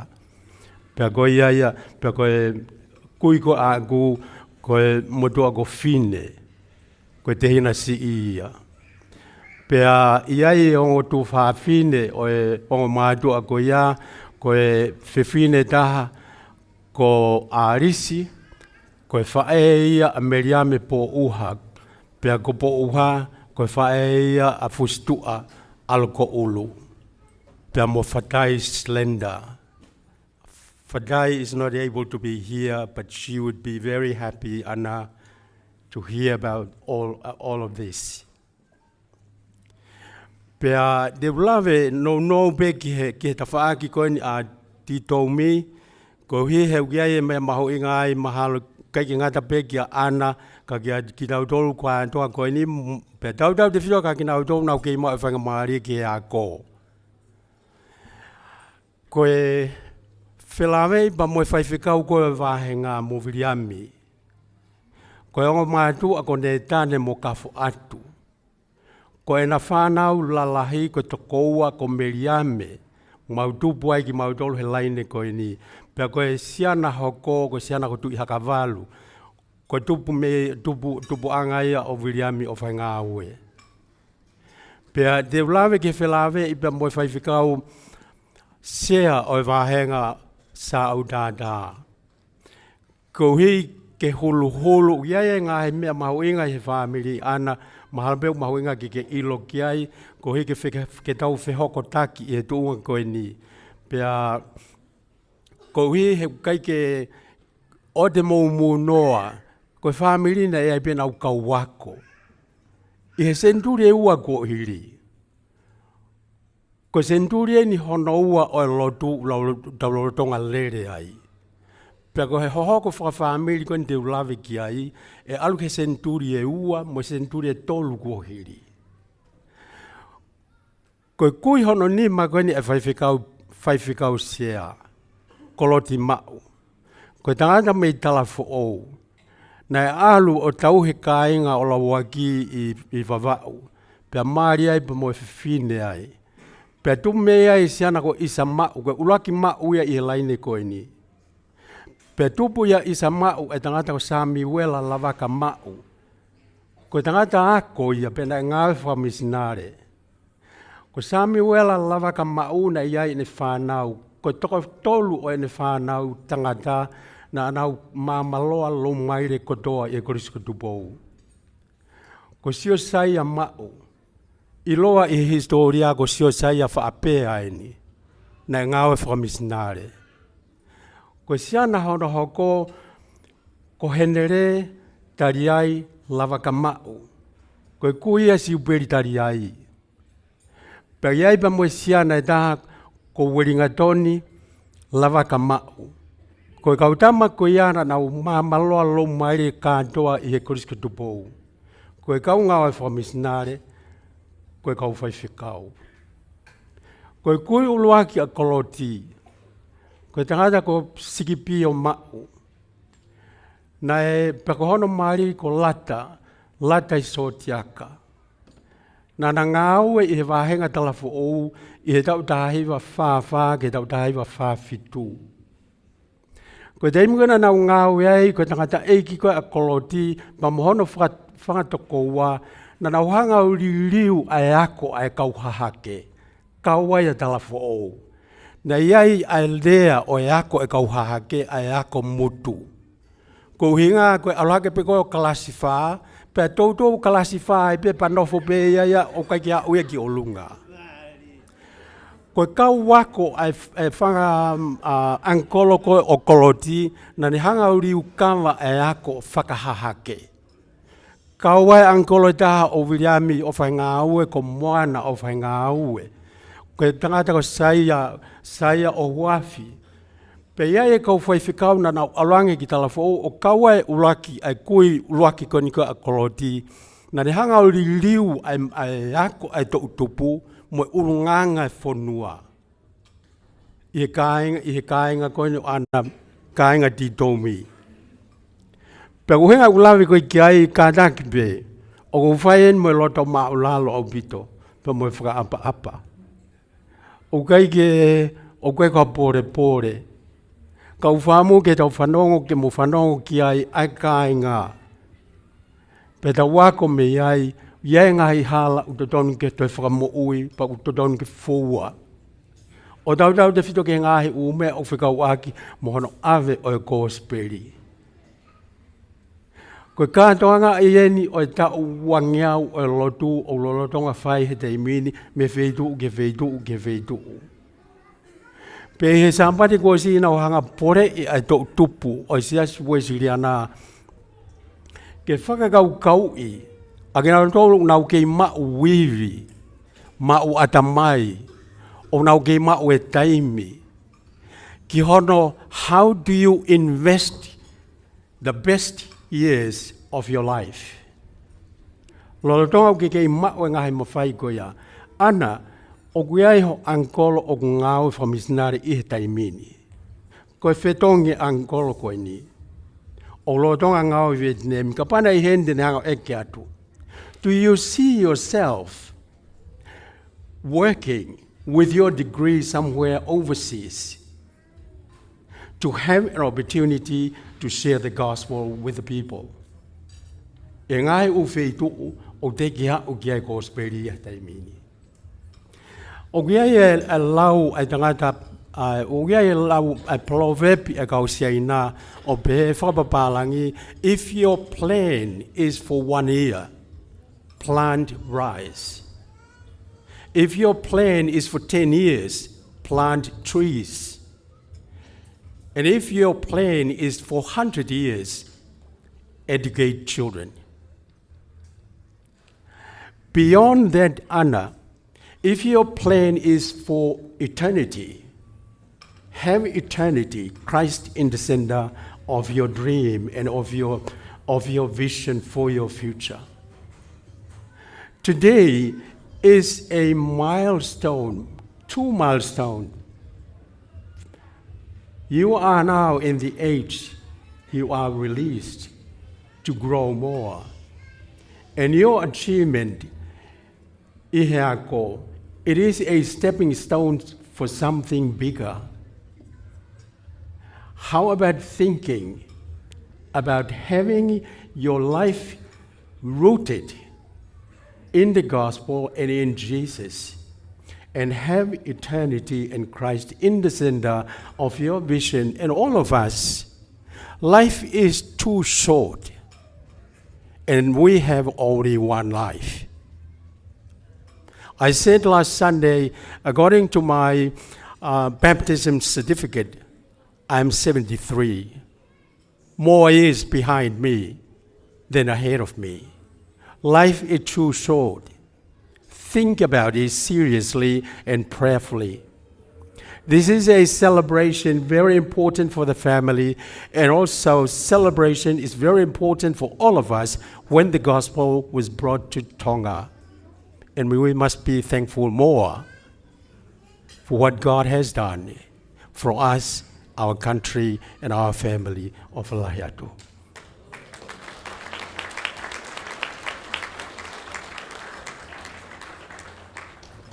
Whamalo atu ke whaiwhikau, whahoko e tau lea whawhawhongai ai whamiri whae o lea wha. Ko lea tueni ke tau hoko atu lewa eni ke o wau o e ki, whuaki o e ki. Pea lolotonga i teu mai ai whamiri ke whai ai whuaki o e ki. Ko kolea ki e DJ ka taki o tā mai hatau whasi. Malo pita.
alo.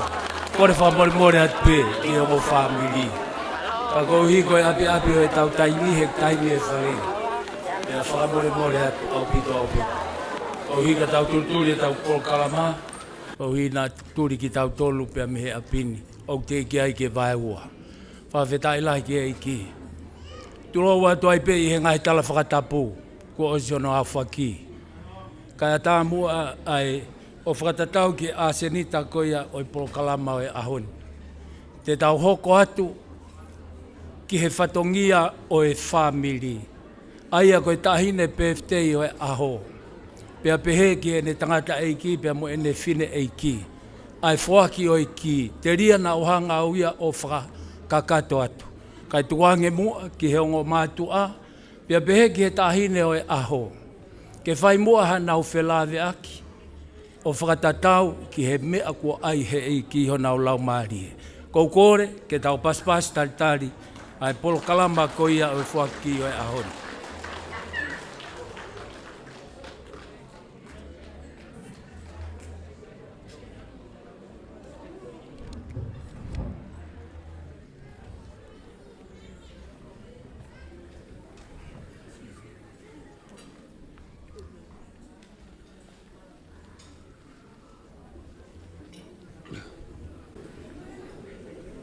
Kore ke u whanga he tala whakatapu kakato. Ko si kamata aki ai maalari o e whiawhi whakoloa koeni. A tāma mōko e whakamahari koeni ke u tō e whatongia koeni e whakakato ai whiawhia a mo e whawhita a mo e tukoloria ko hiko e tauhi ko whai e siova e mai uhiki koeni o i kuna aia e tau e o furu māta o e whanonga he mo ui na e whai honolo tua mo hono ho fia ha tāpuaki e inasi ai ki loto whare koeni e tai maari ai e whawhonga o whiwhine koeni i kai ke makpuke puke ai ku fia a mo whafta pe ki he hoa ka ma e whamiri hono koto ape i he fiaf koeni e whai ha tuku koloria e uhi ko he koloa whaka i tāniti o tai maari ai ai mo ui e loto whare masiva koeni e whaki he tau e ua fulu mata e mo ui e o whiwhine koeni o le awha ana mo luia Tali-Ki-Langi Latu. Ka pau ko e whakatau ataina o ko kumi e mamani. Pia koe ai pia hono ngahi whatongia. A mo hono ngahi o au. Ke whai aki ai whakatau ataina o e mo ui. A ko to o mai pe ai ki vesi wholofola koeni. Ko ia ka pau ko e whakatau ataina ki mō tolu e he alo ko e toki tau ataina mo o nia. Pea pehea e ku whawhitai me me whamalo i tau e o wholo mata ko ke tanga go fua ai me whai a ngahi ngā aue o ku fia ai a mo tua ko heni kai o maa ho whae a mo tuenga e whanau pehe ke whamiri e a whakoloa ko heni. E ona mea mei loto tatau a hiva aki e o kulau maari e a whakoloa ko heni. A ko heni a hona e tuku pia mei mua. O whakalau na o koe uhi ke ai ha mo ui ke a o sia ai ha i kula e a ko heni. A ko fia e whamalo la ke te koe. La whaala Monuia Tali-Ki-Langi Latu. O ko whawhawhonga atu. A o whae. E o maa hoki te hina. A pehe ki ho whangatunga ane. E whamalo la ke te koe. E koloa. ko loa hoi poto, ko loa hoi ilo, ai whongani haki, a hoi tarango fua, pia motu i tala, i ka hei ako naki ai wholawhola, ko whai honu la moa i aki koe. Koe ki ua manaki e mau whak ki a te koe, o mau rea whataha, a moe wholawhola ko ia, e tohi whakahaa, ma he tolo ves fitu, e kāinga lotu o whina a tela whia, tohi eni. Ko eni a he wholawhola a oni a top tapu. A e toko taha o ku a ana a e ki a te vita. A ia o ku le toko, mai kai tāpuni a ta. Pea ku le tāpuni, mai kai toko e a ta. Koe ki mea o kou whaamu, ke mau whakia ki a te koe. Ke le whatau ataila i koe, ke le tāpuaki i koe, ke le whamano ia i koe, le oatu ki a te koe, ai mo ui ta e mata. Waurea whataha pia mo siosiua wahe ura ki, ve swalo mea mo hiwa, pia koe mautala mo lu ia, e mo ki koe ni, a malake whaki atu. E kai mahu i meho kotua e tohi lao ko ia. Ka te ke whalau lau roto ke ai i a hao mopo. Ko ike ke tokanga ke whai o hake ko mea kotoa ko tohi ai. E te ke toku mono ia i he mea ku ke whou ai. Pea te ke whai whakapoto poto ai. I kai ko kona ko he ke roto toa motu kari kari. O wa te ke mana wahe pea o te ke tairi iri. E ko sihova koho o tua. Tene i a te koe. He mea kotoa o kuke alu ki ai. Pea e mau o whalahi atu te koe, lea whaala, mai whakamalo lahi, i e wafa hai ei ki. O pehe, ai kufuaki, ai ki koe ni, ai ki ia, ke le tauhi koe, i he toa ka hao mo ui. Walo au pito.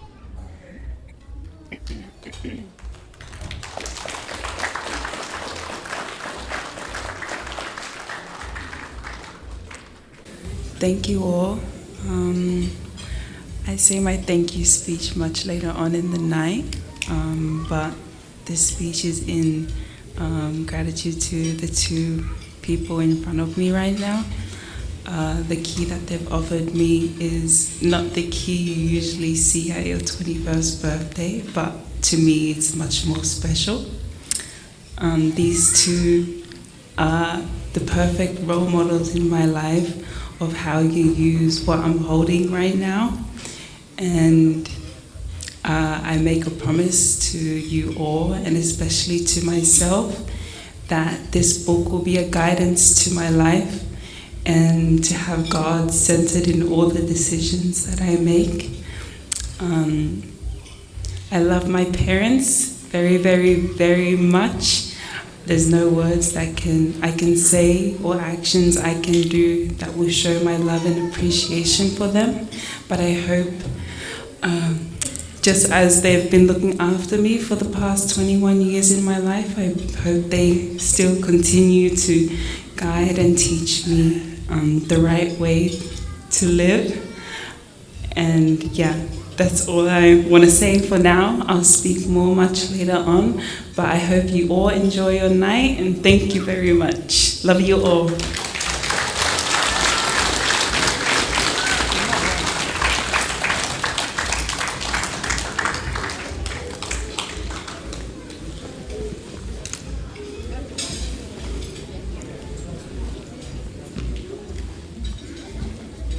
Leafa ala u fi whakailoga ia pe ki whamiri ko eni ai hounga ki ho maulo toho talango fua. Pea leo ko koloa o e materie ka koe whakailoga ia ki ho aho mahu ingani pea mo i kula ko ke whae. Kukukuku mai e whamiri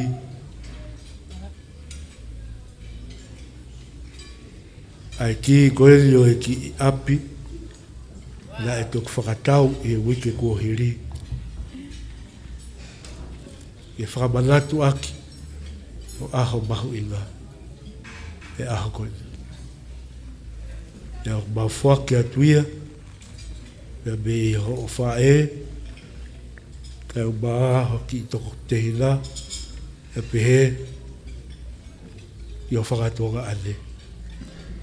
Koe ki api koe ia. O Moimoi atuia. Koe whakailonga i aki. Ho aho mahu ingani. Nā moe mau ofalahi. Ia te koe.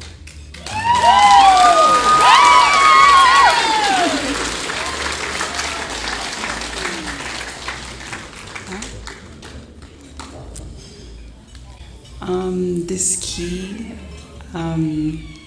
my whole family has worked very hard towards this house, but I would like to foraki this key to my fahu, Vai Tali-Ki-Langi Makasini. Can you please make your way up here to accept the key? Oh.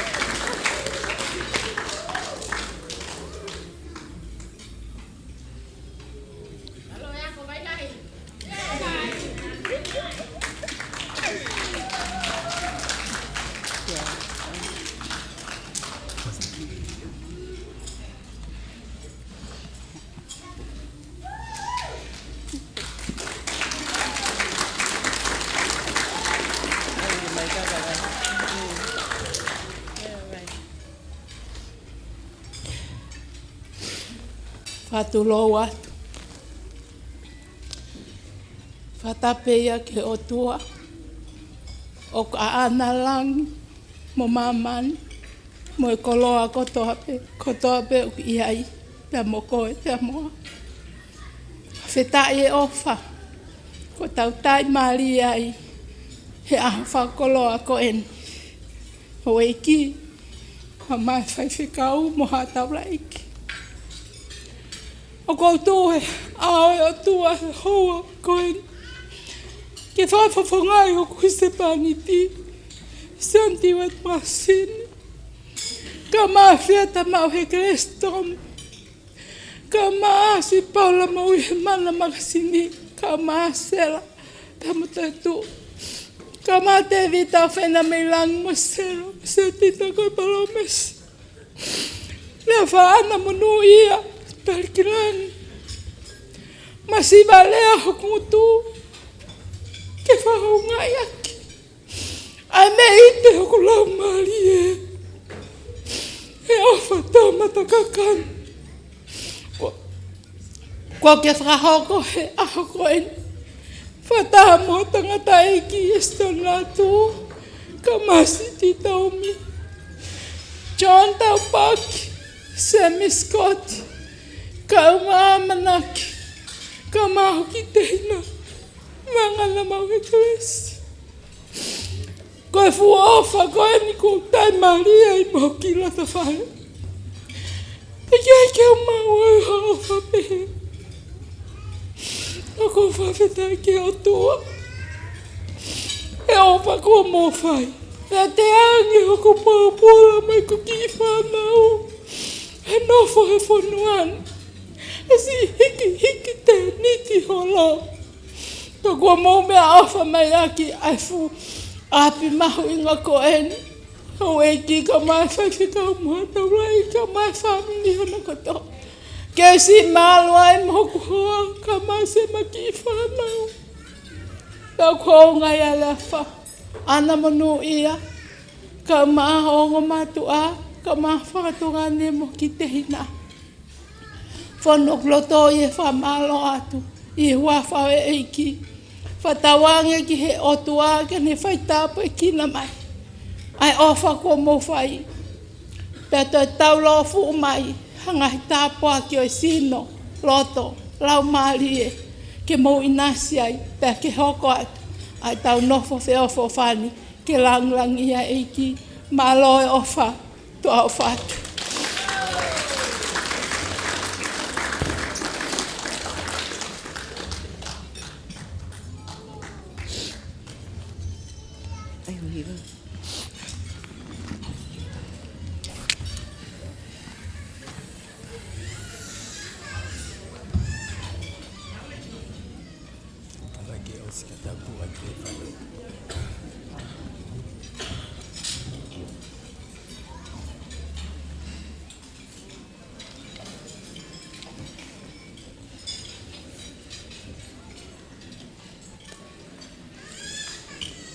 Tulo at pe ki he whanau mo whangamoa puna ho eki.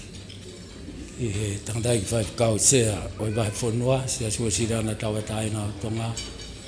Kau maa e kotoa e kau whai kau. Kau puke mua e whai ngamali e koe ni ke whai peha lotu. Ka ki mua ke whai e lotu o kou whakaamu. Ke whahauko atu pe ai mea na e tohi tongi ki e loto e ki whaamiri koe. Ko lea whakataha pia mo tangata poto, ia palovepi wahi whaves tolu. Ia whaana, he koe taha koe ne loto aki e ho tamai. Whalekesi he ne whae koe ne mea peta, pia ne ako na ki koe. Koe talai koe tau whanonki ai. Sio siwa vai rakves walu mo hiwa, oua na mahui me hongo tu ai tohi lao koe ia. Whalaulau loto kia he aha mo e pōpea ke tokanga ke whai ai mea kotoa pe kua tohi ai. Mea e te ke monu ia ai. Kai te ke monu ia koe i he tapawha aho tata. Te ke monu ia ho o whai ki he wholofola ai otu. Koe mea ia te ke whai whakapoto ai. Ke tau loto. Hataha ke whakamalo ia. Ka koe o tua mo e tamai, aho mau eik huhui ko sisu kalaisi. A sisu kalaisi koia e matapa. A sisu kalaisi koia e hala mo e mo ui mo e mo oni. A sisu kalaisi koe toi tuu pia mo e mo ui. A sisu kalaisi ko au koe vaine mo onia. Pia ko au koe mama o mamai. Ke tāpua ki mai koe Sihova. Ke whakaulo mai e Sihova hono fofonga ke te koe mo ne alo o wha. Ke hifo tāpua ki ene melino. Kia te koe lea wha ana. Ki he tangata e ki a Eston Latu. Kai uma a ai whine e ki titau mi. Latu. Kai uma a e toenga o e ki whanau. Kai ke mau pore ki mau toluha mea e ta. More ke mama. Mau pore he kolosi. Mo hoko mai a kalaisi. Kene hanga whakamore e tauanga hala ko toa pe. Pe ai hene toi tu u tau mau ai mo ui fo ou. Pe tau whanonga he tui. Ia sisu kalaisi. Whonu ho mau loto e o tua math. He koe hiko e tala ia ho wholofola mati wono tolu. Fua kumi ki ho pure anga pe te tāpua ki iki mo tolu. O ke hanga e o tua o tāpua ki a lea whaana hono tāua fulumata. E kai ke ngā tai, tāpolo e tāpua ki o ne mau hono mata i tohi. Huelo mai ia o e taha o e poto ho awhio. Pe kai ke ngā tai e o tua math. Ko ke whakahoko o tāpua ki e o tua i he ongo mātua mo e ofa kua whai koe hiko lea whaana. Mo e momoi e lea whaana koe uhi koe whahu. Koe whahu o e whaamiri koe. Mahu inga e nofo masiwa. Kai tūki mua e whe ofa ni mo e whe ofa aki. He koe taipe ia o kalaisi. Tuke hoko atu e o tua math. Ai mau whaki atu ai whaamiri ni. Pea tuke mau puri kotoa o fufu ki mau tolu ki mui. Mea pegu mau ilo sisu. Koe langi ke ai a Fiona toko taha peia. O i kai ngata i he ki whamiri koe ni, i he siasi, i he ongo whamiri, e o tua tuke mau puri ki mui, ka e ai kosperi, pia o ai langi, pia mo ikuna. Koe mau lotu iau whai he huafa top tapu ho alo ko si sukalais, ko koe o mau whakamo ui, amen. Aloha pito.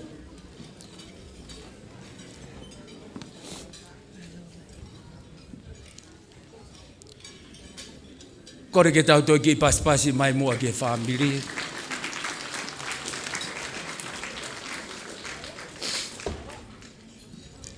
Whawhetai lahi ki he iki. I longa ha mea nai nofo i he toko taha ko ia, sione wahe tolu, ves tolu. I longa ha mea nai nofo i he toko taha ko ia koe mo ui. Pea koe mo ui ko ia e tau mama. Mama ngi ai, kai ke mau he whamiri a koe ni ha mea. Hange pe koe lawe nā kamata aki family masiva paku eni. I longa ha mea na e nofo i e toko taha ko ia ko i mo ui. Ko i mo ui ko ia ko sisu kalaisi. Ko ne mama eni. Ne whakahoko mai a ngai tāpuaki. Te au tau lau koloa. Te au tau pore he kolosi o kalaisi. Te mo ene i kuna. Whawhetai lahi au pito. Au pito ki he eiki. DJ tuku mai moha ki foi fast no be. No be ko hui wawe tau tai mi. Hiri ko ia te tau hoko lewa o whatatau ki he proklama.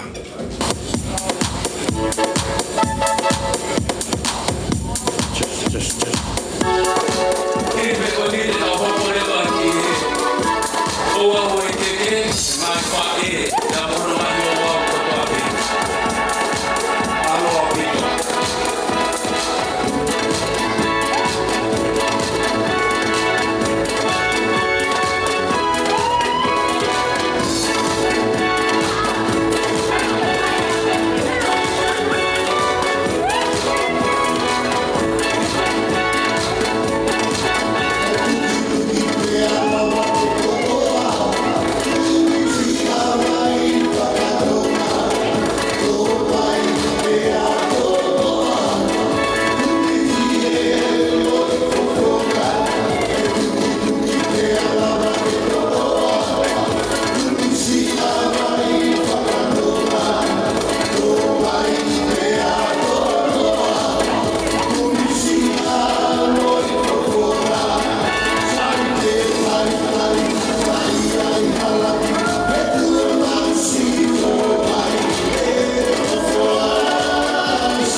Malo au pito whawhetai ki eiki, ko le pe whainga mali e koni, ke tuku ki he.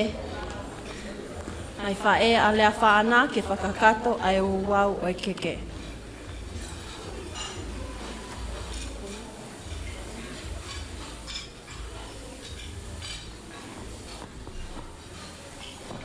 Te kole pe ke o ngawe ake ngai whakatapu ko o seno a whaki, kai whai e ki whatongia ki he keke, pia ko kole peni ki a Leafa, ke tu mai ki mua ka ulaka atu o tutu ho o keke, pia tau toki hoko atu, ko ki konga e ni e ki iloloa. Malo.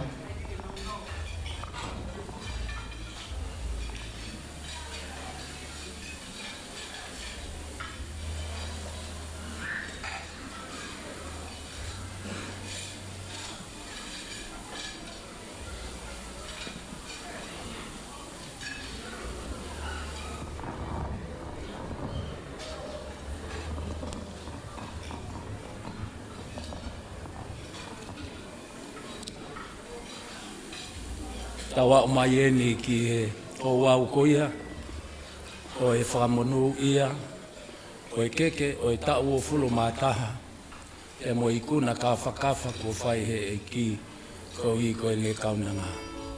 E huafa o e otua ko e tamai, e otua ko e alo, e otua ko e lau maali e maa on.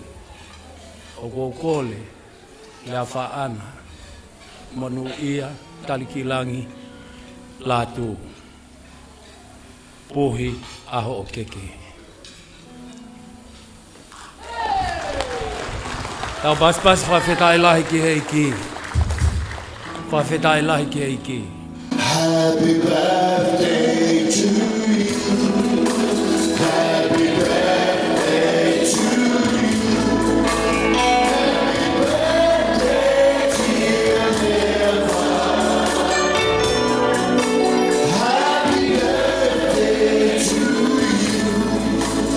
Happy long life to you. Happy long life to you. Happy long life, dear Leafa. Happy long life to you.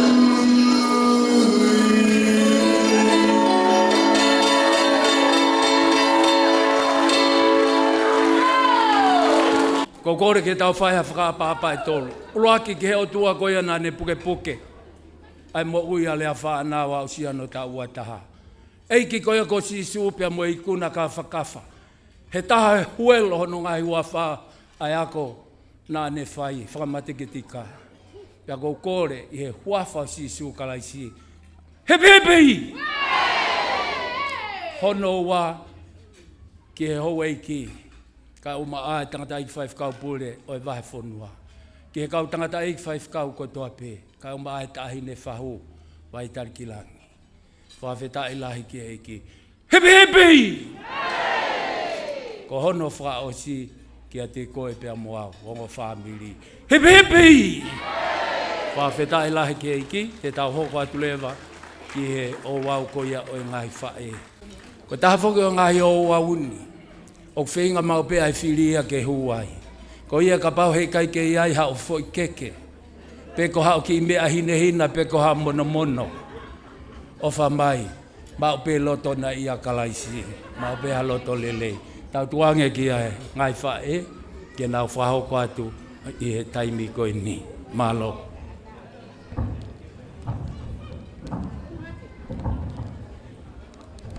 Whamoremore, te ke tau hoko atu ki he ta whakoe ngai whae. Tū mua ke whawhei e tahine whahu. Pea pehe ki he tangatai 5 kau pūre o vai whonua. Pea pehe ki he kotoa e kau 5 kau. O atke te mou tolu ai i mista uraki. O e katoa ngau e aho koe ni. Whatoa ngai ange pe ko mou vave mai. Kau se vaniti ai eiki mo e whahu. O e vave ia. Te tau hoko atu pe ai tau ngai whai tā ko ia. Alua e ahoni. Ka e whakalanga manatu, ai tau tauhi, ai ngahi tuku koloa lelei tau whai he aho ko e ni. Ko ia, takatai whai whakau kau mahe o e ki, te he ki he whahu, tahine whahu, mai Tali-Ki-Langi makasin, kau mahe kau whai whakau, mō mea mai mua, ke tau ai hata, tahine PFT i whakatahpea mo i keke. Teu mai ai whamili ko ia o titou mi, hiri ko e ni. Whamili o titou mi, minit pe tolu. Os ko ia, teu mai mo e whamiri ko ia o Estoni. Te tau hoko atu lewa ki ai e tau ngai e mista.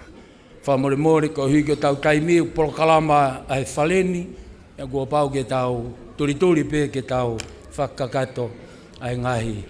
E hiri pe koe ni koe ai e mista ko ia o e 5 kau. Pea mo e tahine e PFT, pea pehe ki he whahu, kau mai hou e ki mo e kau tangata 5 kau.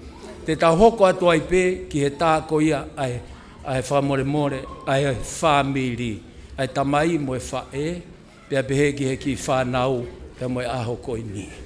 Ko taha whoki o e ngahi tō ngā whare koe ni tangata i 5 kau pūre. O mahu inga au pito ai whamiri. Mahu inga au pito e tū ui ai whamiri.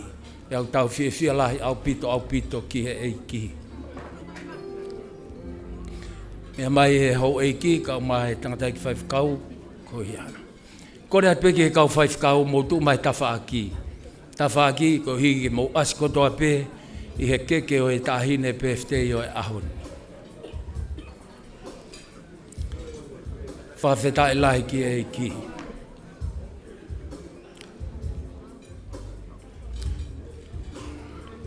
Toka mai e hoi fua e o tua ko lotu nā mō whai kau tangata I whai whakau. Marimari, taha, ua, tonu.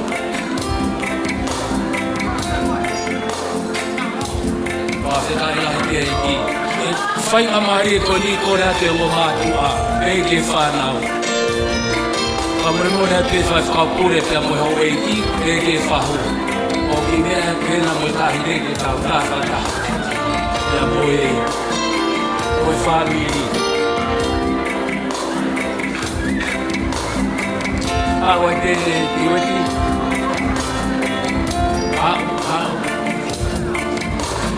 Alo e pois ke konga ki e. Na whaana. Awa ko laki.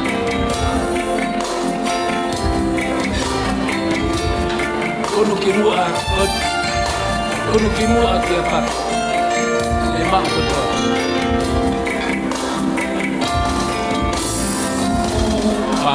Palo a pito, na dai whai whakau.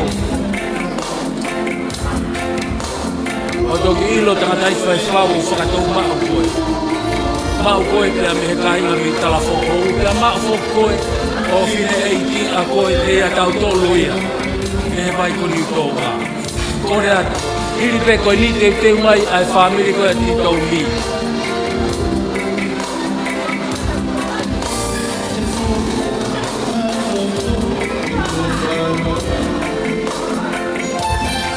Kore whamore atu whamiri ko toa peo ki toumi o ke lava mai. Kore atu ke mō kātangi o mea mai.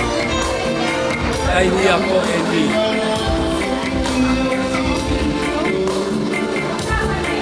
Whamiri eni o ki toumi.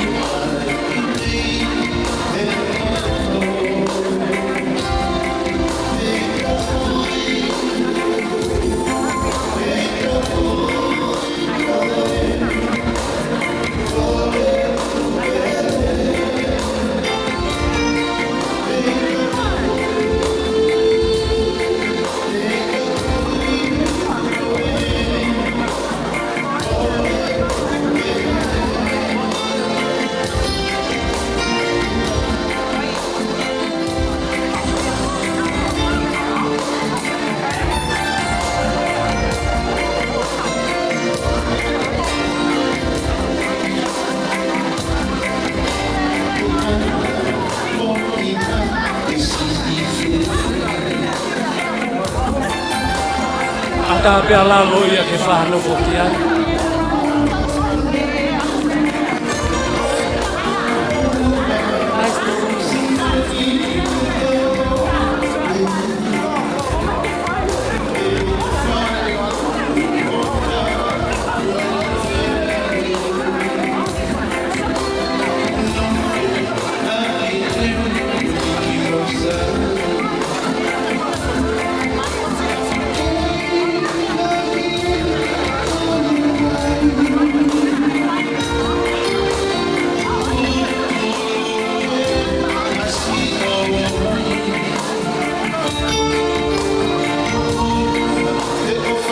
Deu Malmari, Awa, Boa,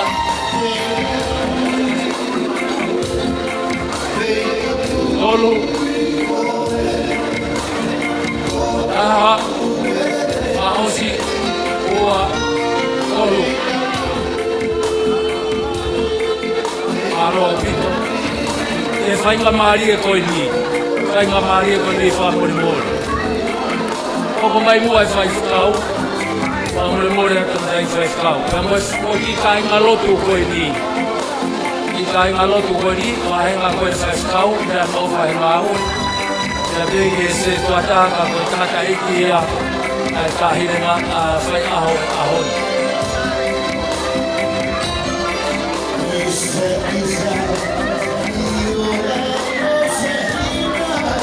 la vehi veo ku kama mai ai kai ngalo tu koi ni o le whaana. O tui atu e whainga mahi ko i o ki koutou.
Taha, ua, tolu, wa whetaila ke ki, wa maroa ke whaiskau, ma a ikileki, na peke ke kosol, o lawa mai. Na hoko atuai koe whaasieni, koe familia, koe tamai e tahine birthday.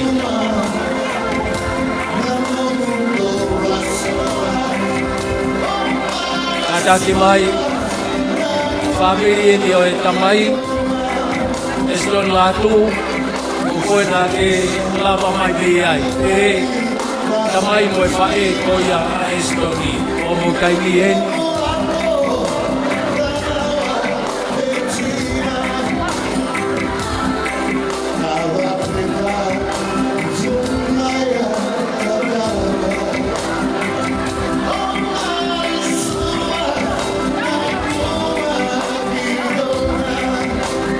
Ko hei te whokoia ai ata koe ni, ai whamiri, hei whamiri tamai koe whamiri whae.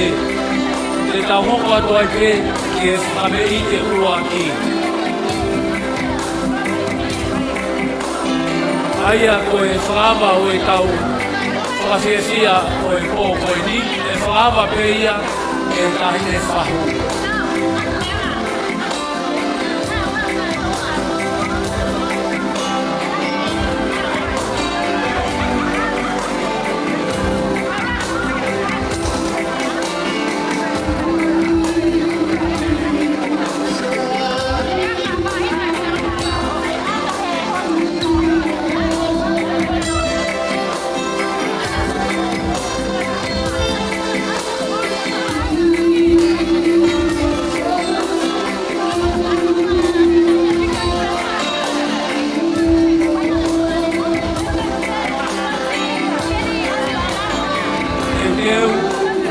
Taha, ua, anmari, tolu. Ausi, taha, ua, tolu. Aromi, aromi.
Moimoi ki whahu, ai ne whahu ka tuama, ai taki a kasini. Ko hiri ko osi ni tau whaitani tau hopa tu e whahu. E kai te ngatai, hiri mea tarunga e whahu, e tau hopa rewa ki e whame i te tahiri o ona e aho. Wa more more, kai toki e tau keke.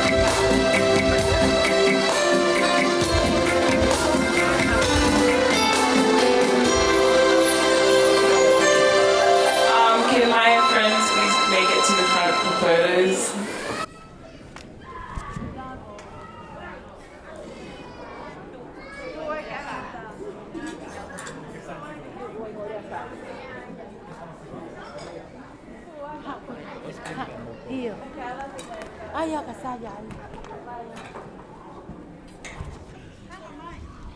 I'd like to give this opportunity for Leafa Anna's friends, please. We'll take a picture with her. Okay. And this will be our last photo for the night. Thank you very much.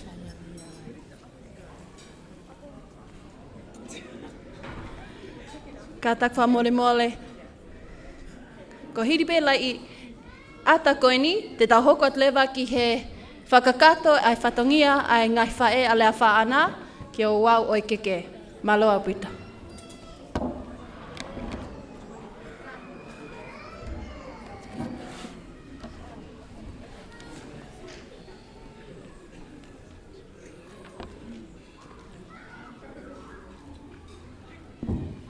Whamanatu atu ko e hiripe ai o wau e keke e kamata e tau whame I te. Pea ko ki mau tolpe o ku mō whakaukau ke whaiha mō ki tālunga ka take whahoko mai ke turi pe e tau taimi. Maloa pito.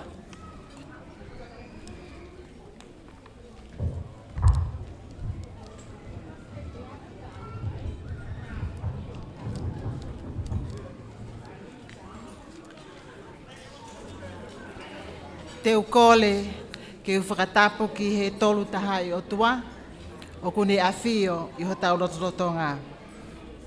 Whakatapo atu heni ki a ekileti tui tawake moala, mo e whakamakapuna hou eiki. Whakatapo atu ka te au I mounga, maukakala, kula I wakatau mai, mo kula I musika, mo haamata pule. Whatapu atu ki he whaiwhikau pule o wahinga, si aswesiriana tau ataina o tonga, pia mo haa lotu. Whatapu atu ki he tahine whahu.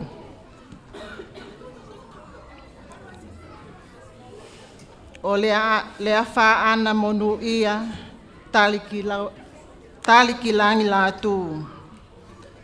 Vai Tali-Ki-Langi makasini. Whakatapu atu ki he kau whakawhi kotoa. Mo ngahi kau ngā mea o Leafa, kai umaa ai ongo family o Eston Latu, pia mo e family o Tito Mihai Telensia Kafa Latu. Whakatapu mawahe heni ki he tahine o e aho.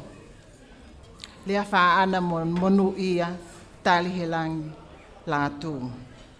Kai ataki he whinemotu ani ki whakahoko atu ai whatongia o e whae I e whakawhetai mo e whia, mo e hounga ia I he tauhi ai otua o whai mai ki he e mau ki itama ka koe mau ki pele.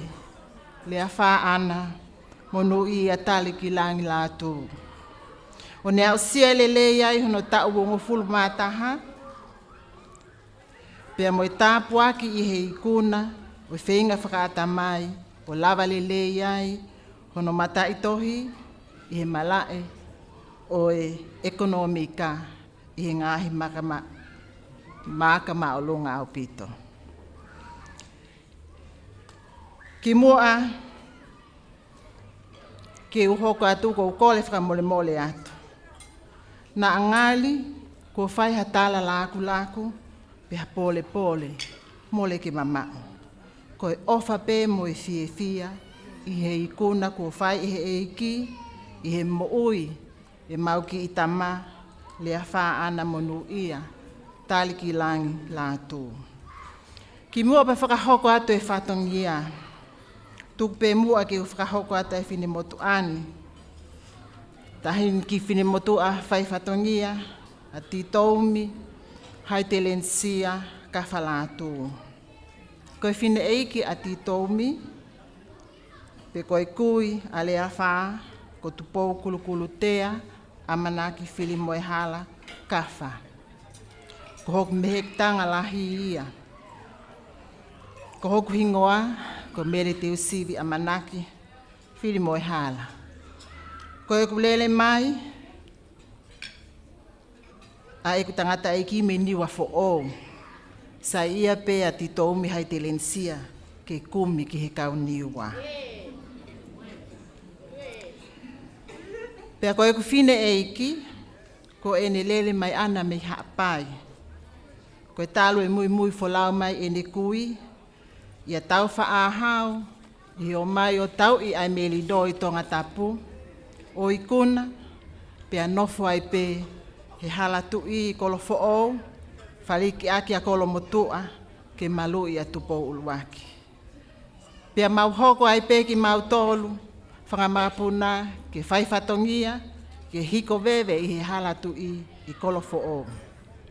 Ka kuau fia, ko hinga koe talanoa a maali e pō, na e whai ane nai, ki he tokotolu e kautau te hina, na nau mau maa maloa i he kolisko tupou.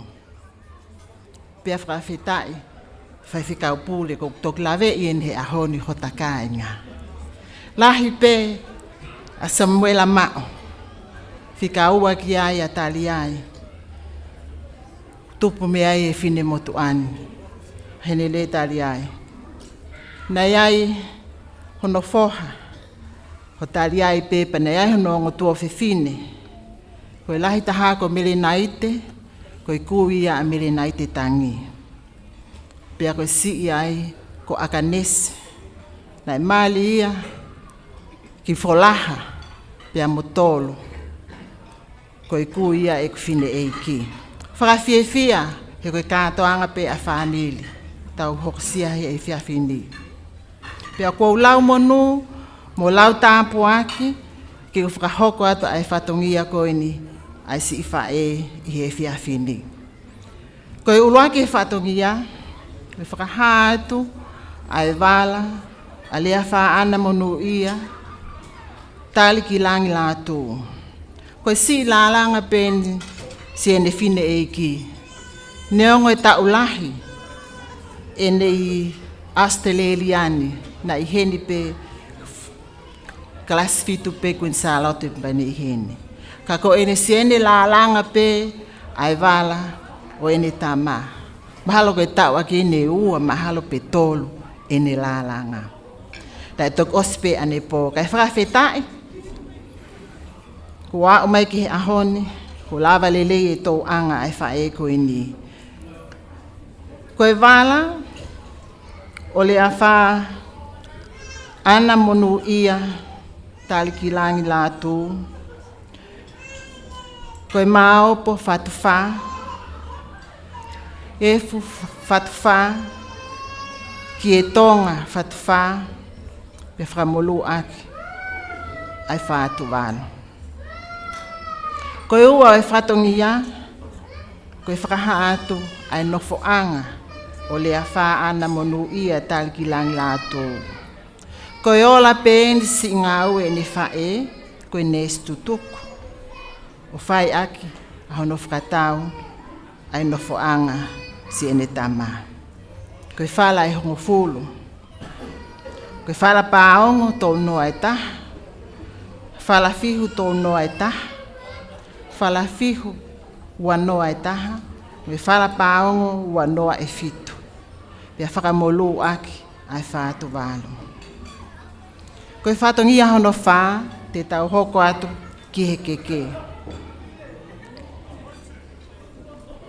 Koe uluaki, koe keke uluaki, koe keke ia, ai tāhine whahu, wai Tali-Ki-Langi makasini. O hiki akia, ai ki e tonga whātuwha, mohono kato teu, mo e sila. O whaaki whakataha ia, mo e nofo anga, mo e wala o lea whaana Monuia Tali-Ki-Langi Latu, pea mo e tō anga o i koe ki e tonga whātuwha, mo i tō anga o i keke, koe whala pāongo tahanima, whala fitu tahanima, whakamolu aki ai fuatanga toka wanoa. O kuiai pia mo i tahine whahu, ke toki me atu pe he pōni o ai hao sapa. Kole atu, kia ki nau tolu whai e whatongia, ke mou o mai o ave ai keke ai whahu. Kole whamore more atu pe tahine whahu, koe nofo anga te utoki whata atu e au, kia koe au, ko hinga koe api ai taimi. Malo. Tā maha whahu.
Malo, Leafa, kata ki o ave keke ki te pire o whahu, pe a to'o atu mo i koloa, kai hoko atu i tau ngāwe.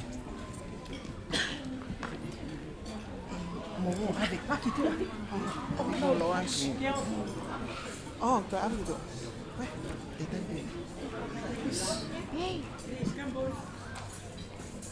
Ka taki mai kau whai whatongia o to'o ai koloa.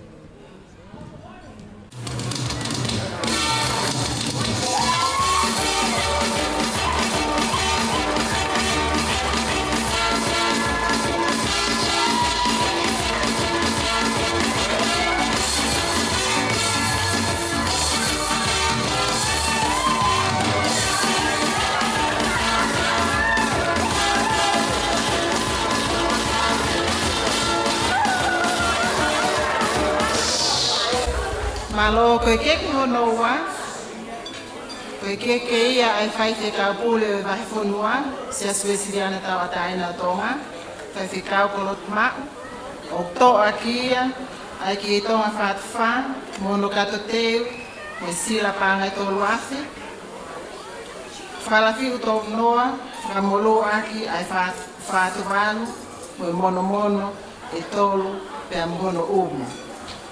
Mole mole ka vai katomia.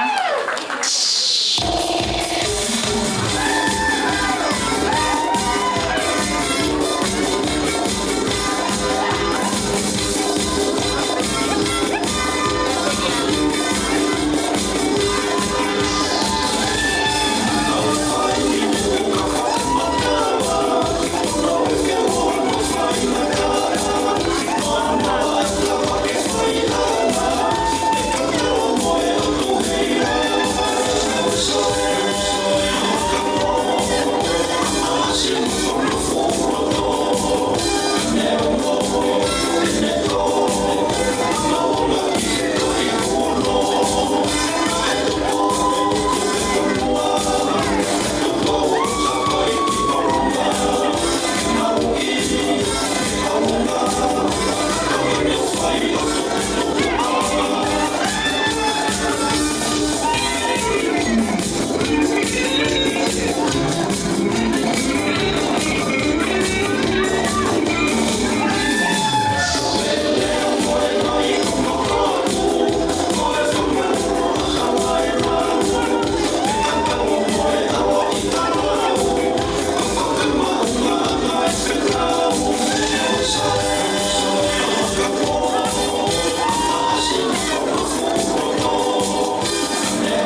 Koe keke hono tolu, koe keke ia e whaiwhekau e wahe hifo, si aswesiriana tawataina o tonga, whaiwhekau viriami o whahenga aue. O toa kia e ki e tonga whatuwha, mono kato teu, sila pangata hawhi, wharapao ngo tolu noa, whakamolu ake whatuwalu, mo ngahi mono mono, mohono umo.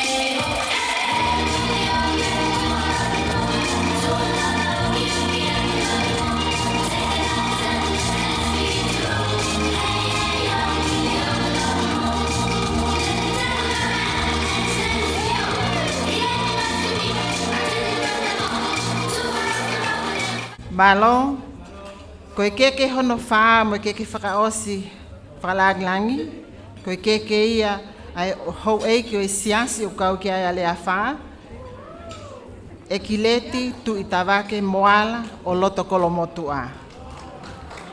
O toa kia ai ki e tonga whātu whaa, mohono kato teu, mo sila pangata hawhi, whalapao ngō wanoa, whakamolu aki e ngātu fuatanga toka wanoa, pea mo ngahi mono mono.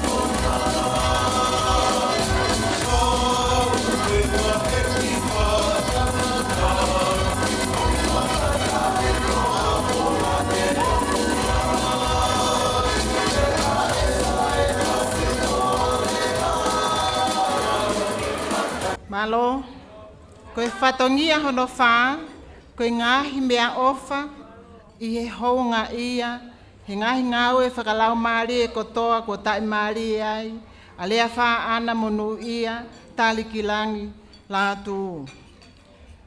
Ulu aki, koe mea ofa ke siaswe siliana tala ofa, wahi hifo, koe koloa mohono umu e ua. Malo di che.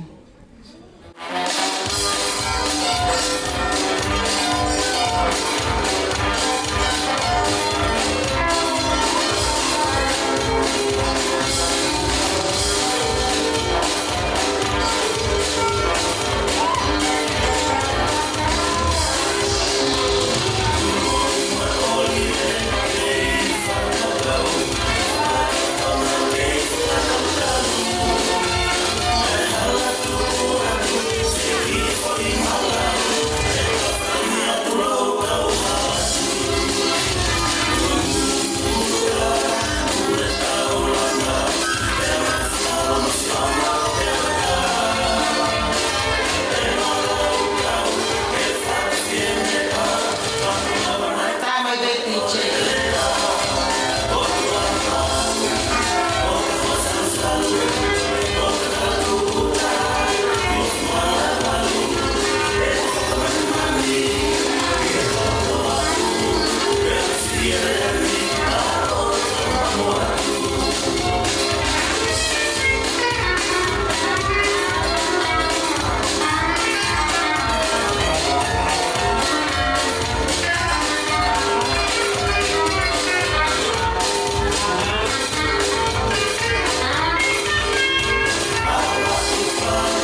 Malo, koe mea ofa honoa, koe mea ofa ki he whaiwhekau malolo, maari e pō, siu he ngalu, koe sila, mono mono mono. Tāmai ki che.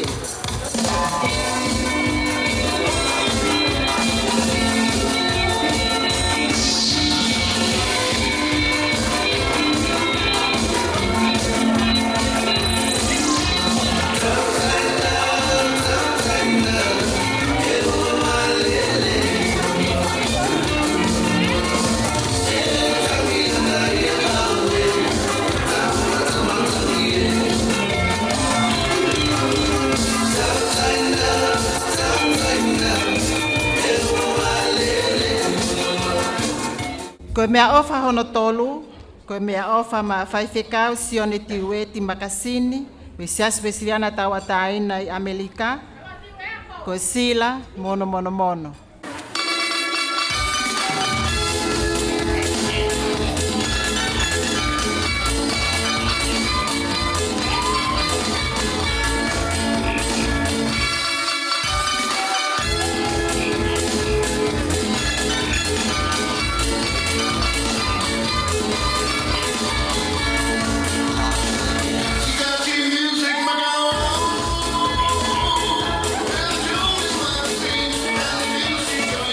Malo, koe mea ofa hono wha, mea ofa ia ma whaiwhekau se te lo katoa, whaiwhekau e wahe kolo, se aspesiriana tawa taina tonga, koe sila, mono mono mono.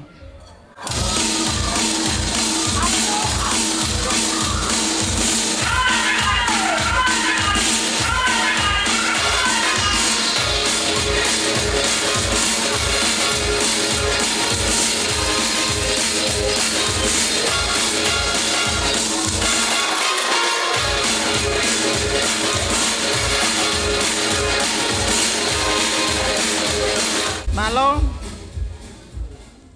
koe mea ofa hono nima, koe mea ofa ia ma whaiwhekau, folau, feimo e fiafi, potungau e ako whakaristiane wahe whonua, se aspu e siriana tawa taina tonga, koe sila moi mono mono.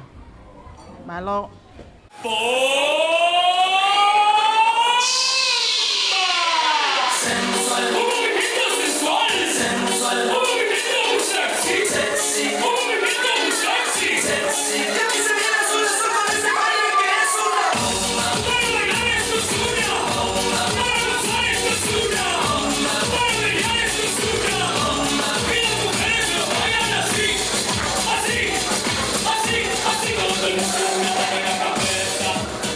Malo, koe mea ofa honono, mea ofa ia ma whaiwhekau mo unga veilo afi, veilo fia, koe le whamole mole atu, siasto kai kolo, koe sila mono mono mono.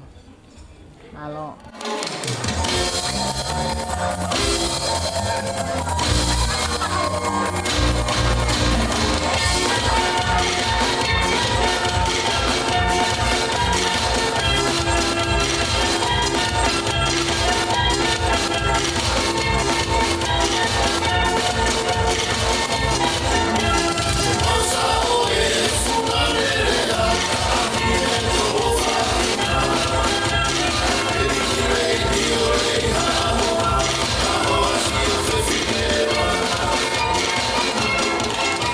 Koe mea ofa hono fitu, koe whaosia ngahi mea ofa.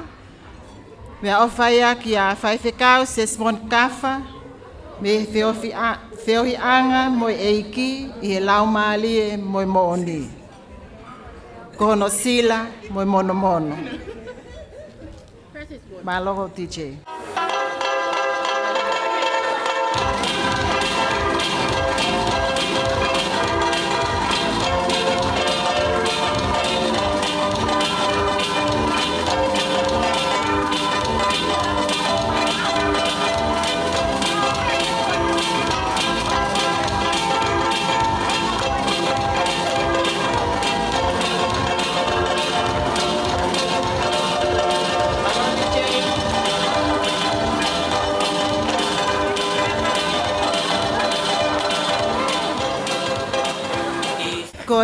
whatongia whakaosi, koe ki whatongia mawahe peia, makehe, e whakahoko atu peia e titoumi latu ai whatongia koe ni.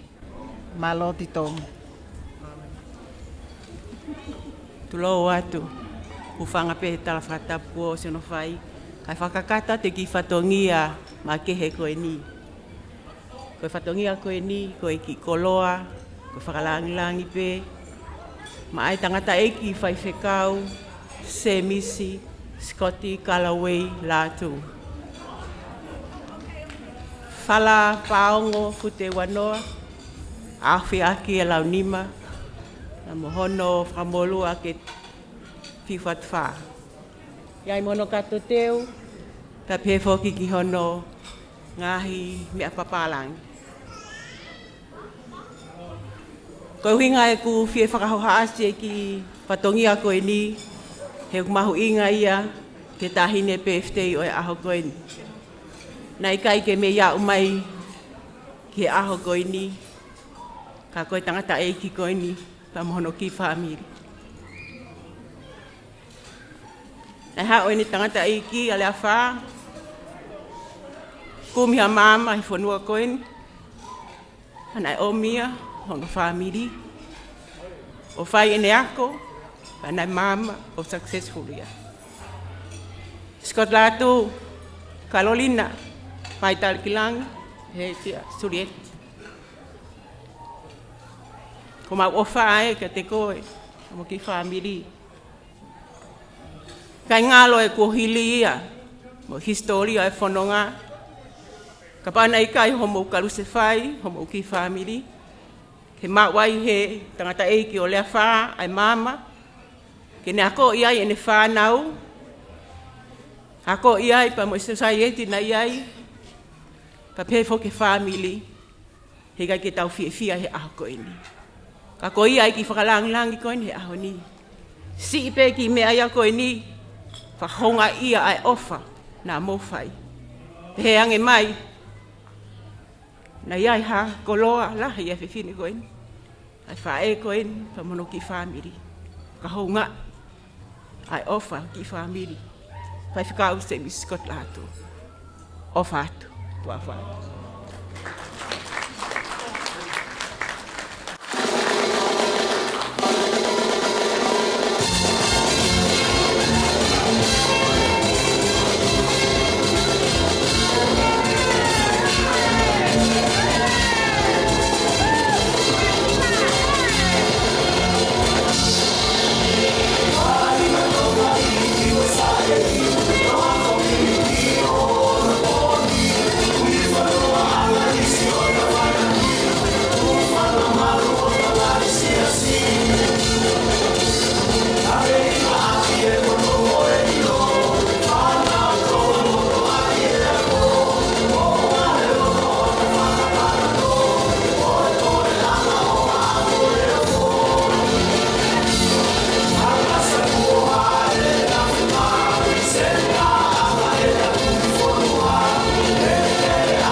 Kokone ke tau pas ko tō pēki ngai whalangi oi. Koe kātoanga whai aho koe ni. Hange pē koe kulawe ane nai. O tau whakatauangi. Koe whai koe e he whamiri. Whamore more atanga tai whai whakau. Nai whai mau ki ui ke lotu. Pea whaosi i he aho sāpate. Koe taho e ngai kawe inga lotu. Ave ko toa pe langi ki ho eiki ko si su kalaisi pe moku eiki. Ka ko tui ko ahoni Ai koloa pe mo fuaki pe mo paanga o fuaki. Ko tau fai ko to pe. E langi ia ho tau eiki. Ko ia ka pau ka ke mau haki koloa. Pe ko hau ki mea hina. Te hau pe ko whanawhana ka taumi heu kei toi pe. Kai ke he whawhetai lahi ki eiki. Ko e whakahiki hiki o tua pe tangatai whaifkau. Ko e tau mo ui. E tau mau e lau ma oni. Lie ma oni. Ko e taha hono ngahi fua. Ke tau teke langi o e eiki. Tau fia. Tau fuaki e langi. Lea lahi ki he whamiri. I longa ha mea au tau whai. Ko tau whai ki langi o kalaisi. Tau whawheta e lahi ki eiki. Te ria na au toi malanga auia. Ka te tau hoko atu ki e tau whameite o e katoanga o e aho koe ni. Tahine vai Tali-Ki-Langi. Whakamore i ange au. Ko ilo peho tu o ngā.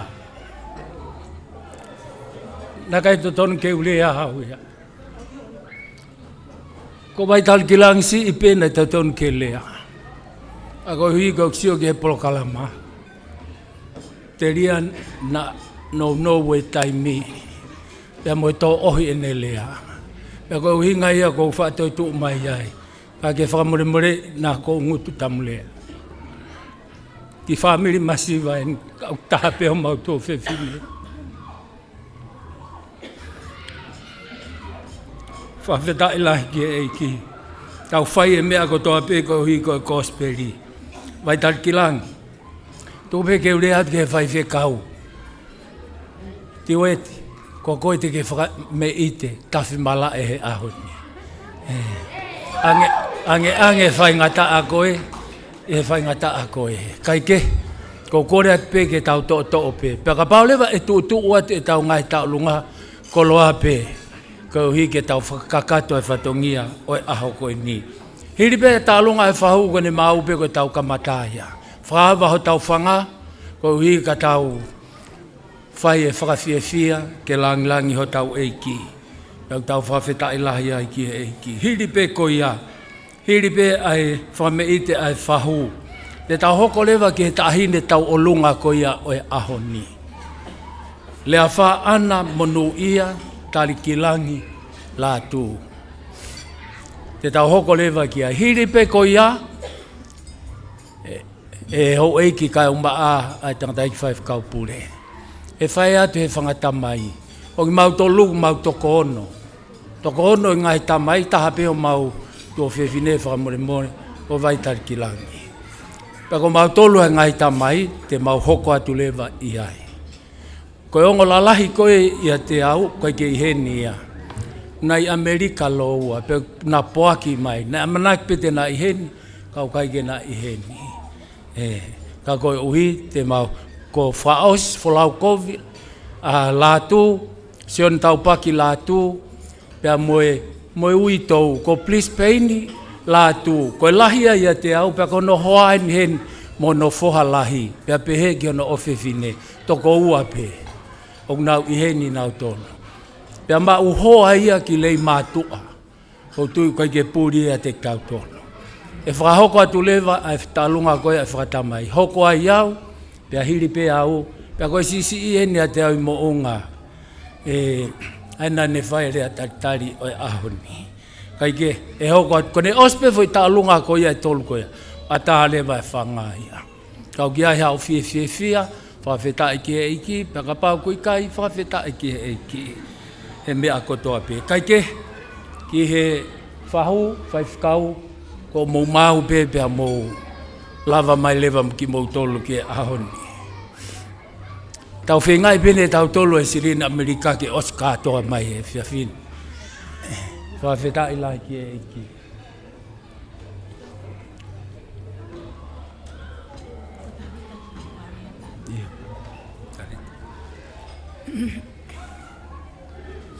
Whawhetai ka siova ako lau marie.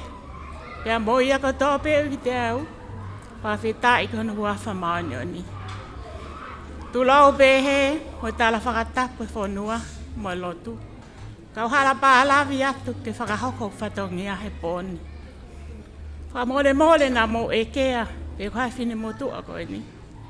O pulahi uku whae, I whae a vai. Pa kui hene si he mau whae. O whinau. Ka neongo ia kai ke to ele he ko api taimi. Ko whenpai nta alunga. Ka taki o koe tuanga mau ta alunga ko ki whala au whina e whaipe whatongia e ne pō ko lava ia ka toumi. Ka neongo ia ko tau katoanga. Isa. Ko tau te he langi. Ko inga ku o mai hafu whale.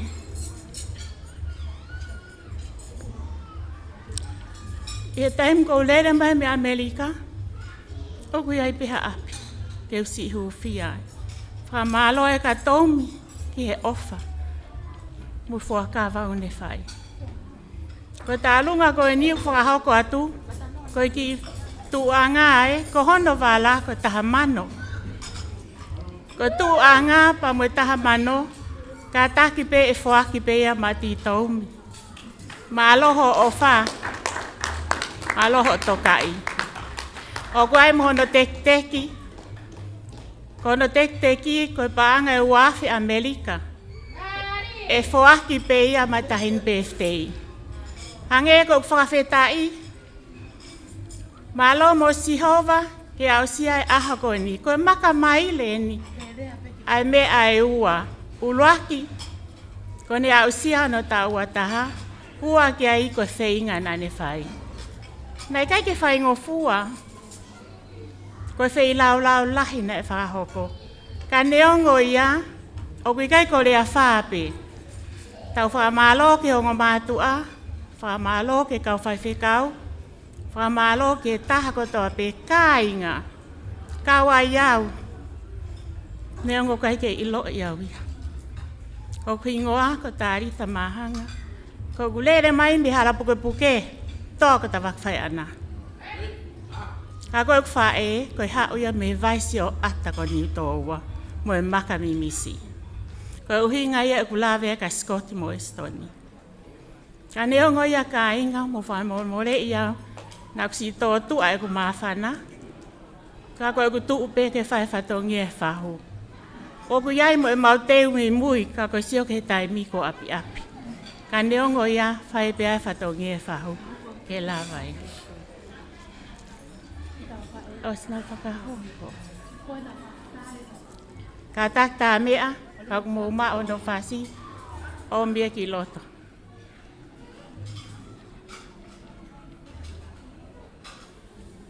Taumi, ka taki mai.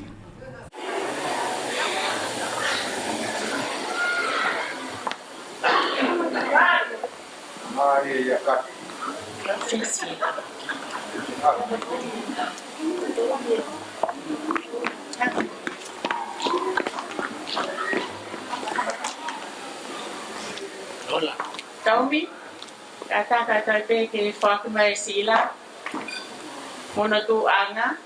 Ai kono wala ia ko ta mano. Mono tu anga ate ma ko teki. E whaku mai tahin pe sei. Leafa. Malo apito.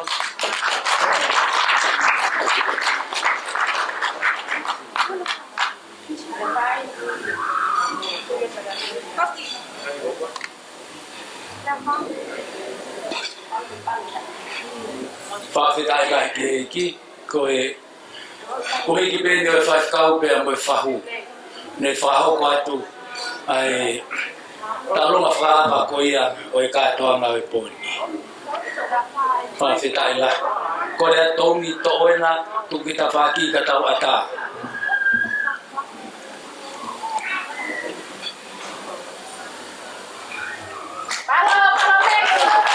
Tātou e paspasi mai. Whawhitai la ki eiki. Tau i mounga, maulalahi mau tolu hako ki lau ki o whakagato tau whatongia. Whawhitai ki eiki.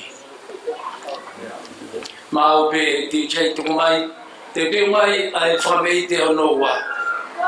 Tā hene tau lama, os mau pe.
Whamalo at ki tangata i whaifkau, tiwa tu makasini, ang mahitahin le whahu, vai Tali-Ki-Langi makasini. Whamalo atu au pita. Whamalo at ki a whinau, tarita, whawhetai lahi ki e ki mahina, whawhetai lahi. Ka inga kotoa pi.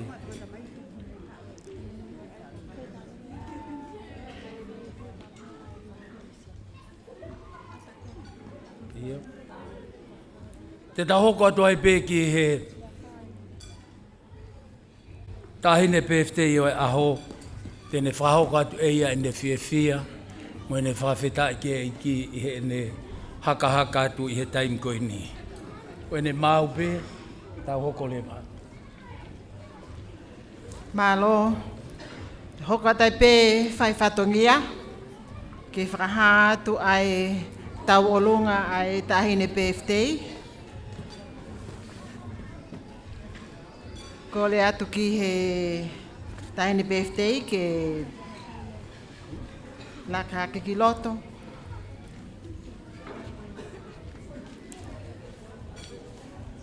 Ko e tuuanga o e tau olunga o le awha ana Monuia Tali-Ki-Langi Latu, ko e whala paongo tahanima, whakamolu ake fuatanga toka hongo fulu. Ko hono teki, ko e paanga e tahamano, fuaki kotoa ia mai tahine whahu, vai Tali-Ki-Langi makasine. Ko le peki miniti si ipe, ki whakahoko atu ai langi tau olunga, o le awha. Ko e whau eni ene tangata eiki, pe au ko e fofua taimi eni ke tai ai langi tau olunga ko ni, o whakahingoa pe, ke tahine tau olunga, Monuia Tali-Ki-Langi. Na e whakawhasi ai langi tau olunga ko ni, i he ki tuonga ane pe o le awha, ko toloa Moimoi Junior. Pe a whakahaka e tau olunga, pe a mei haa te iho, Dancing Academy. Ko e whau o hiwa ko ni, ko e lau monu, mo e lau tāpuaki, mo e whakawhita i pe, ai tamai ko eni, ko hinga ko e mea ofa, po o mai me langi. Vesi uluaki, ko e whakaapa mo e whakahiki, o e whoaki, e tāpuaki i o whiwhine ko e ni. Vesi hono wā, ko e manatu ofa ki he tupuanga i ta whahi, i ta whaaki ni tangata eiki, pe pehe ki niwa top tapo, ki he ne kui whiwhine. Kui ngā kono ta ua taha. Ko ngāri eiki, ai ki i whakame i te. Ka koe ki o atu ape, o kwhai ai pole pole. Koe vesi tolu, o kukau ki heni, ki he siwa, whakahaa moa.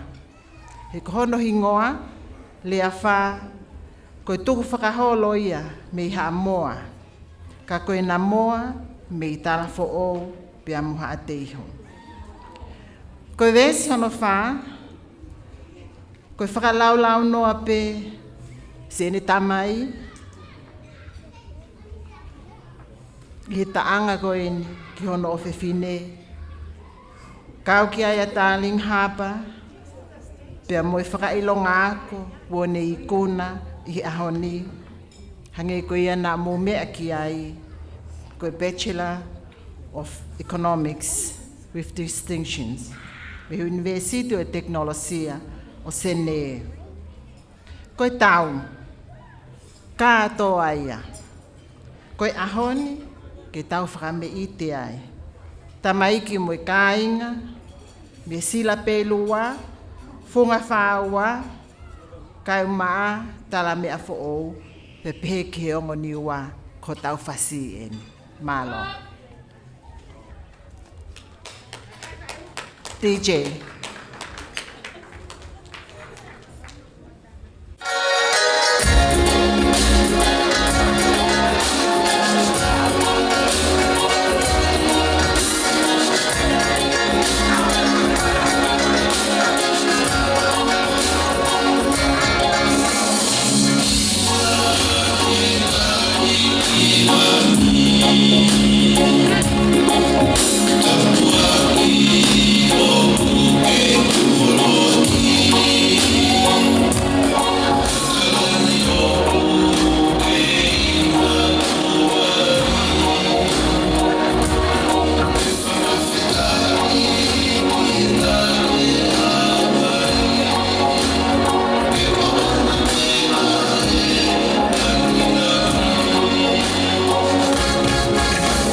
Kokori ke tau toi whaha pas ki e tahi ne birthday o e aho. Whawhetai lahi ki e ki. Te mo. Te ria. Stohi o koko.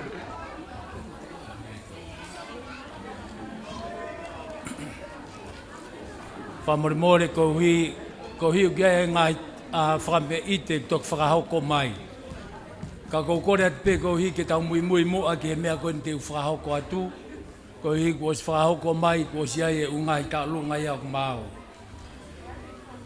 Ta lunga ini e whakahoko atu e family tamai ko ia o e Stone Latu. E whakahoko atu he taimin. Ko mo mau pe, whai mo moha mo tolu.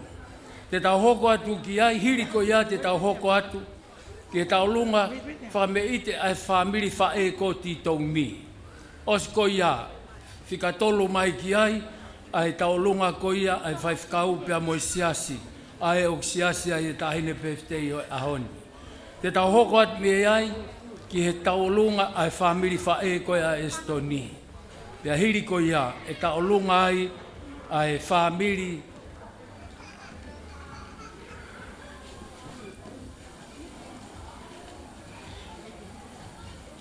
family kafa. Ia hiri ko ia e taalunga ai family ko ia Latu. Whangata mai ko ia. Whakatehina mo tau kete ko ia Estoni. Kokore ke tau paspasi mai. Whahauka te family ko ni. Ngai tamai ko ia Estoni. Malo. Whawhetai peki he eki he ne o whaba mo ne tauhi. Tau lawe ai whakataha pa mo e kaunanga ku ona ai aho. Ana rea wha, watu ai o whalahi ki a te koe, pia me he whamiri ho tangata eiki, pia me he piu o ta whahi. Kai ko ia peka ku ato e whakamalo lah. Pia te koe Estoni pia mo tito umi, i he tauhi whanau lelei, tau fie ai he ahoni. Whamore peka u whai peki kalanoa tu ako enu. Taimi kona e familia ia tito mi pa mo Estoni, o si atu e tau, o si atu mo e tau, mo e to e tau, hange koe ka ikai. Wai manatu he tangutu he ahoni, ki he tamai na kutupu ai. Koe rea e tangata eiki, kone whakahua pe ka tito umi. Tito umi, to si pa whakafoki koe. Taimi kona e whanongo e tangata eiki, o koe e tāpua ki he loto whare o tito umi pia mo Estoni. Pia koe rea pena ane whai. Estoni mo toumi. E hanga he eiki o tāpua ki i. Homo loto whare. I he whanau o kune whakaata pa maho o mo manawa. E whia whini. Ma whana hoku loto. Pia te manatu. Kane mo ui mai. Sio ki he rea na ane whai. Koe tolu eni. O se uloaki. O si moe ua, tolu eni, moe whakailonga kātoa pe. Koe wha, lolotonga i he university, si taha, ia taha ua, o kune ke i pe, ai top 3 i he high school o kune ia i. Tā pepe angari Estoni pe mo tito umi, he koe manawa, o e toko ni mani, na e hoko mai pe he tamai moe whae, na whakailonga loua pe. Pako whawhita ia ho mauloto he whiaf koeni.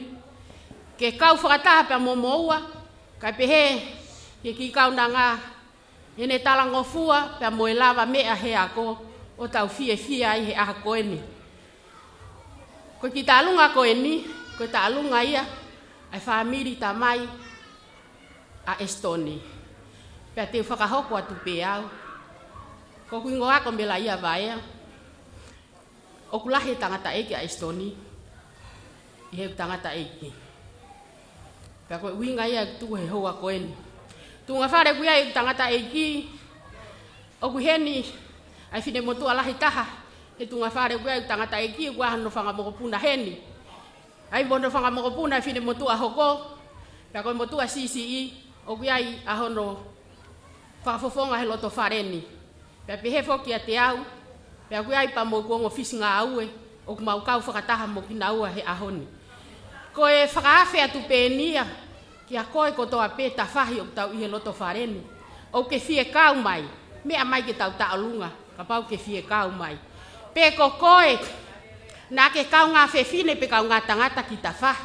Mea mai ke tau taolunga, ka pau oku ke fie kau mai. Pe na ke manako tangata pe manako whewhine ki ta whahi, koeni, ko tau whasi eni. Pe ka pau na ke teu mari, kai lava, ka ke nofu pe koe hena kusai pe ia. O whaatu, kai tā i maho mau whasi.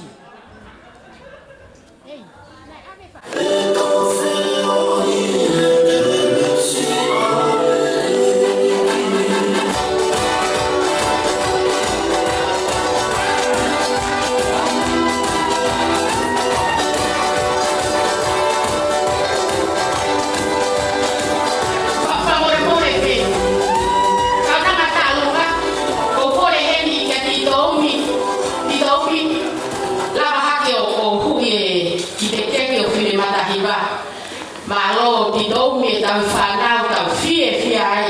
Pe whamore pe whakaho ki ne, o whati do mi. Ui e para ki mata i wati do mi.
Malo au pito, tau hoko atuen ke tālunga hoko.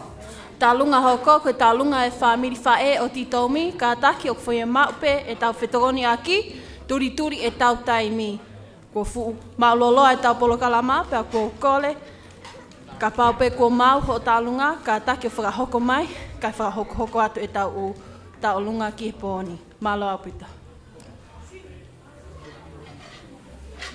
Whatulau atu. Ka ataki koe ki i tālunga koe ni. Ke ka mea e mau. Koe ki i tālunga koe ni me ki i whangawha e masiwa. A ti taumi me he funga whaua hala tuku tonga. Tahine birthday. Ka ke ha mea e mau. Koe si momo pēni. Kai aka o ki ewa. Sai.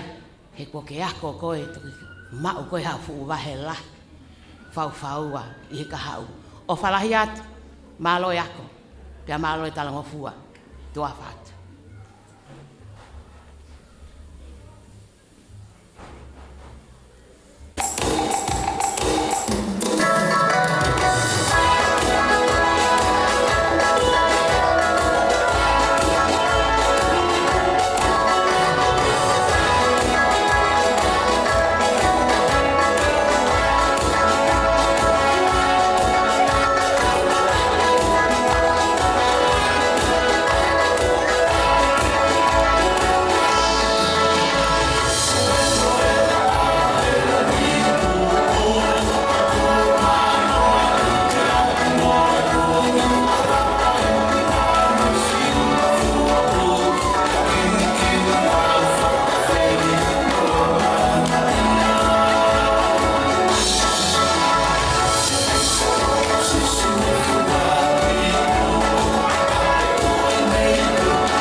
Malo DJ.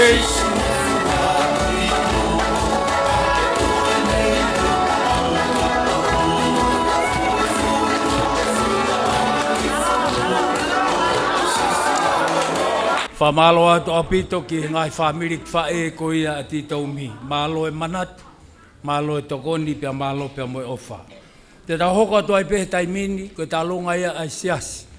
Ai au fa kaunga tama ki ai pe ulotu ki ai ai ta hine pe fte ahon. Ko le atu ko mau pe te mai. Hiri ko ia te ta hoko leva ki he ta longa ko ia ai family fa e ko ia Estoni. O ko le atu te mai. Hoko pe o si ai whatokanga mai ko hiko tau taimi.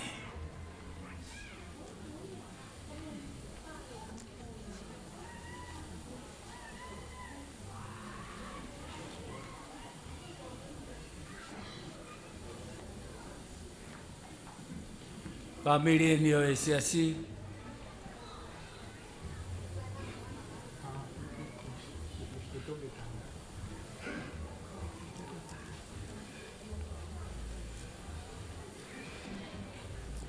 Whakatapu ki he tahai o toa.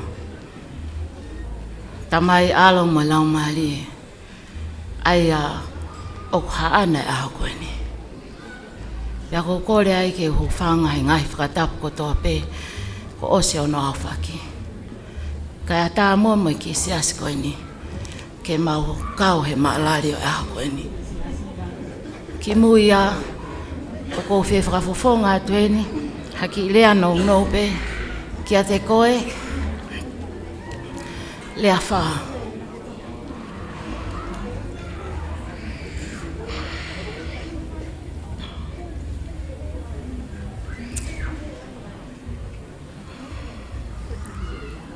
Today is a day of Jehovah, and we are so grateful that He has allowed this small group of church to be part of this celebration. Leafa, this is your little community church. I've watched her grow from primary to high school to university. And this is a big milestone for our children to graduate and to also have a new path of being an adult. And in this time and era, who knows? It's a big mystery. But we are so grateful, Leafa. All the Sunday school activities, all the youth activities, and all the dedication that you have made in this little church. We are so proud to call you our child of the church, let alone a child of Jesus. We come today with a very known text from Jeremiah 29, verse 11.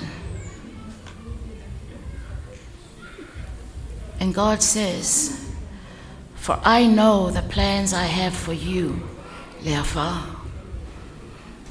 declares the Lord.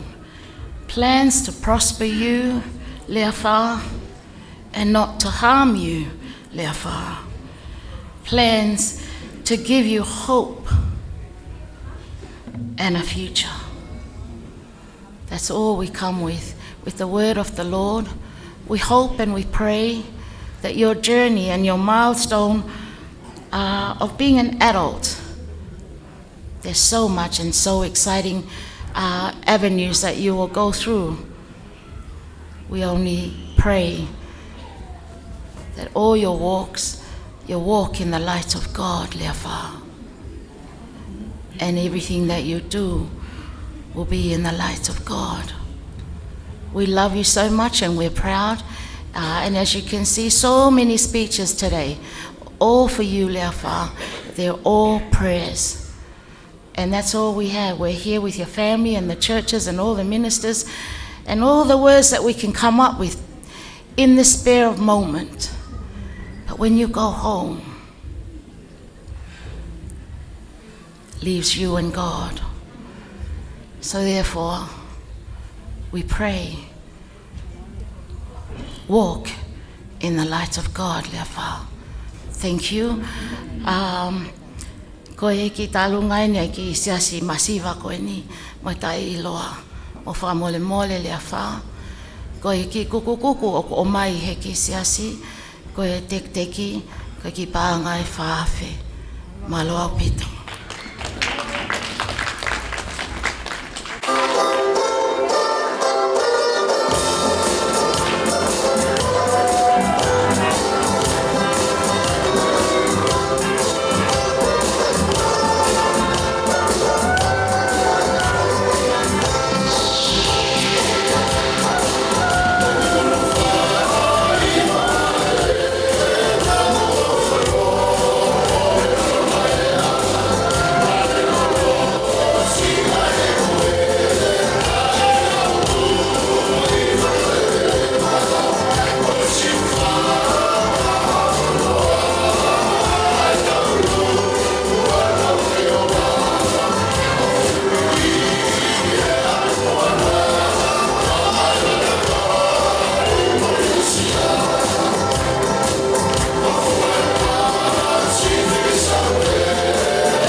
Whamaloat ke whaifkau e wāhenga, whamaloat ke se tuata.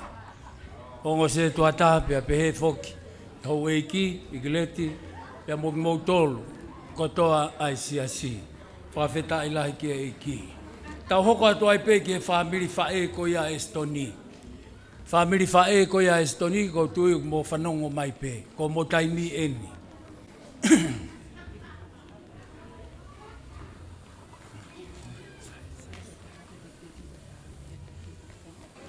Ko kore pe ke u whanga I ngahi whakatapu ko o se au whaki me mua. Kai tuku mua ke u whakamarumaru atu. Ke whakahoko I ki whatongia e whamiri whae, Estoni, Sikoti, mo e whangatako ua ko ia. Ki mua ia ko whi whakahoko, ai ki whinamotua maulalo ko e ni. Ko hingoa ko mahina lei la sike. Ko au o ko takai whala ki nuku.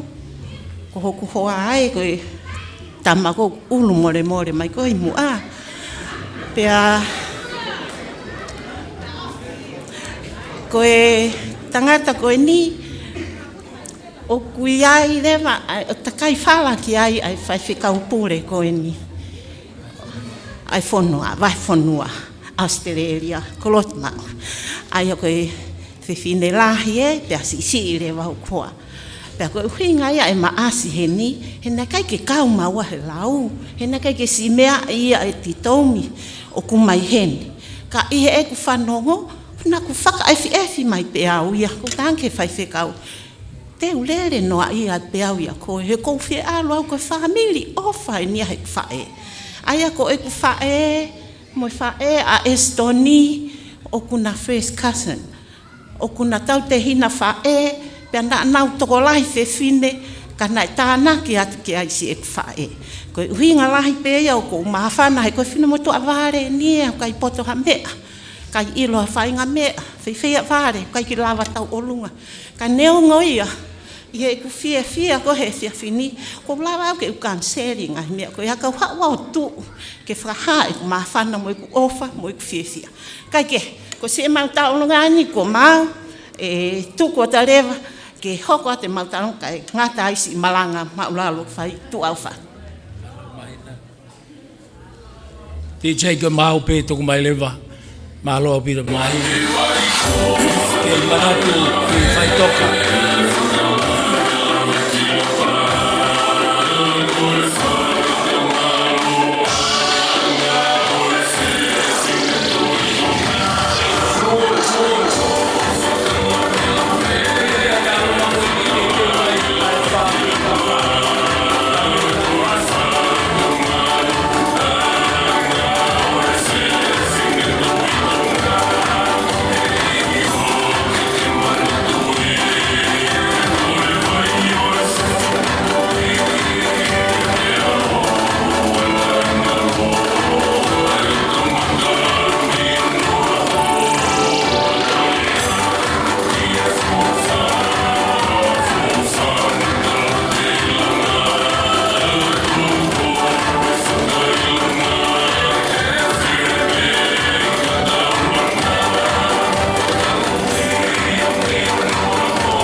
Whamalo atu au pito.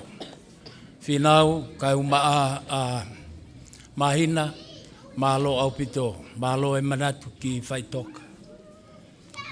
Kei tawhe mawhana peho tau toto, whaha ia i he tuu whakataha mo e whi o whani i he eiki, whamalo atu, au pito. Kai ke he te tau hoko atu ki he whamiri ko ia, o e haa kafa ko mautolu eni. Nai toi ai mai mo e tālunga e taha ko Scarlet kafa. E lava pe ke mo kompaini o hau loa i peheni.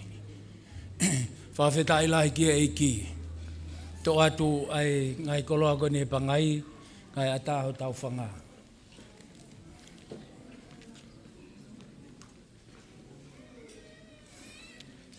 Tālunga he whamiri kafa.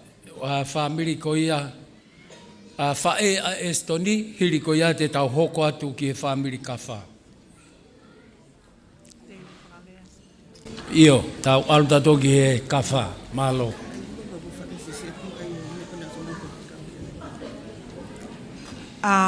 Hufanga pe he whangatapu. Ka ataki mai e ai whanau mo e whangamokopuna. Ko ta alunga eni, ko e ni, ko e ta alunga maa whana pe ia. E ke ila pe utotoni ke nau i heni he platform ko e ni pe i kai. Nomna to ta alunga he toa whare. Ka nau maa whana pe ko e uhi. Ko ta hini ko le a whaana. E saia, Joseph, take Don to Anna, to hui ta pale. Ana kai kia mea ia mao koe. Maa whana pena e whanau.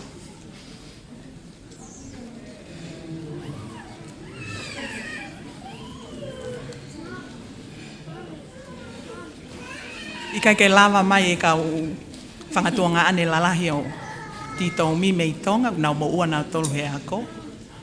Ko e whangatehina peni mo e whanau mo e whangamokopuna.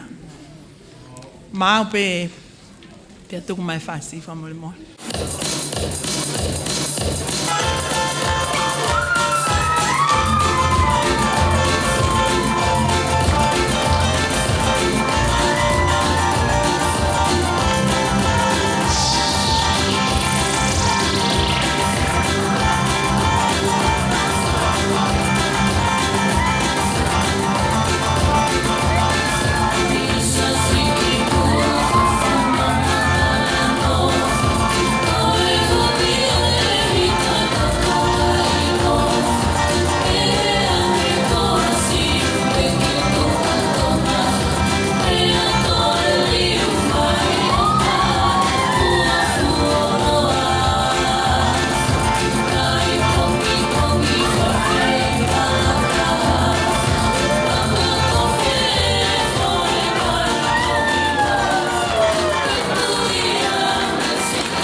Whakatolo atu ki he pe moi whangamopuna koni o Sikaleti.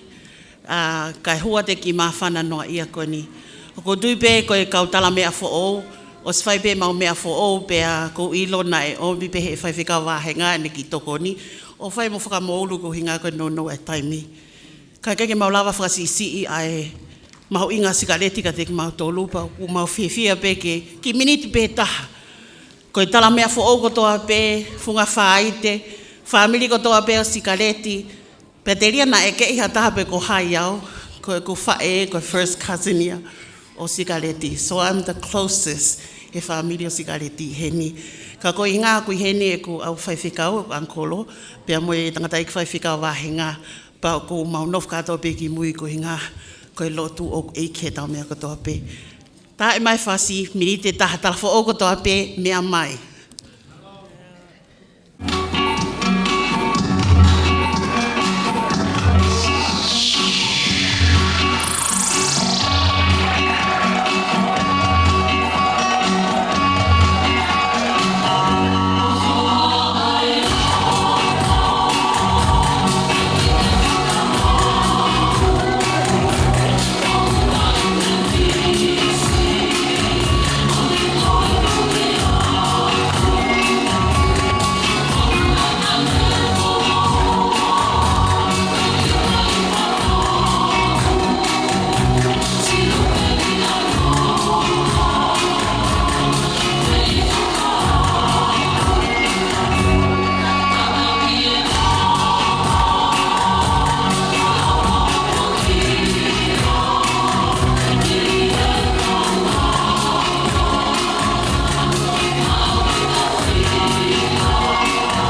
Whamalo atu au pito.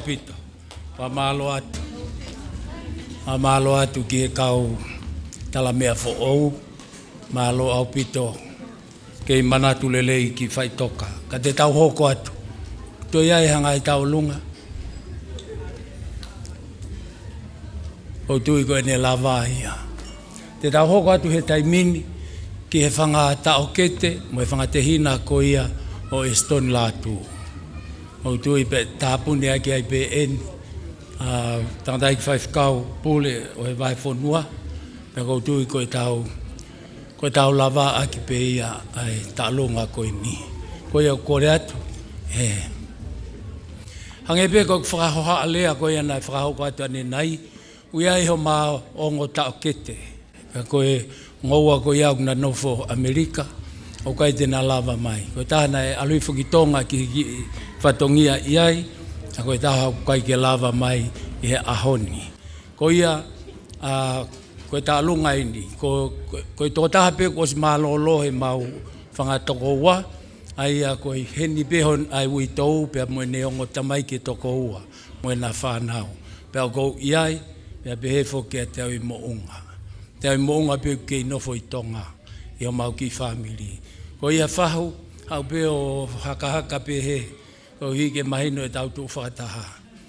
Moe tau whemelino aki, whakawheta ilahi ki he eiki. Pia ko tau lunga whakaospe ni o e pōko e ni, pia hiri pe ko ia. Ko teki e mau lunga ko ia e whangata mai. Tahine ti taumi. O to oa ho mau loto. Ko hiko lotu lelei a kalaisi na ke tari pe mo family. Mo huse pani ti pe mo whanau. Kai ke ha me aia, whainga ai whiri ke mo veu, kai ke ha me ai mo veu, he kulanga he makatuunga, ai ki family masiva koini. Kau ke ai whawheta i lahi, koe ofa e totongi ofa. Teke mau taulunga ai whangata mai, a te au mo unga mo e whangata mai. Whakaosi kau mā taupaki, a ui tau hoa o Brisbane ni, pia pehe kia motua koe ni mo te ai mo unga. Pia mohoku hoa, koe teke mau taulunga koe pangata mano. At pe ia ki he tahine birthday oi aho, lea wha ana. Whawheta i lahi ki ei. Kia ti taumi, sorry ti taumi. Whamoua ia te au mo unga. Tai mai e whasi, kore atu, koe tau whakaosi e ni. Hau ke tau fia, he koe ospe koe ni tau tuange lewa e whakinga mali he. Tangata i whaifkau pūre, se sue siri ana tau o toa inau tonga e vai whonua. Ke ne whakamore ka ne mea mai. O whakoloa, mo whakaosi, ai whiohi kua whai. Tā i mai teacher.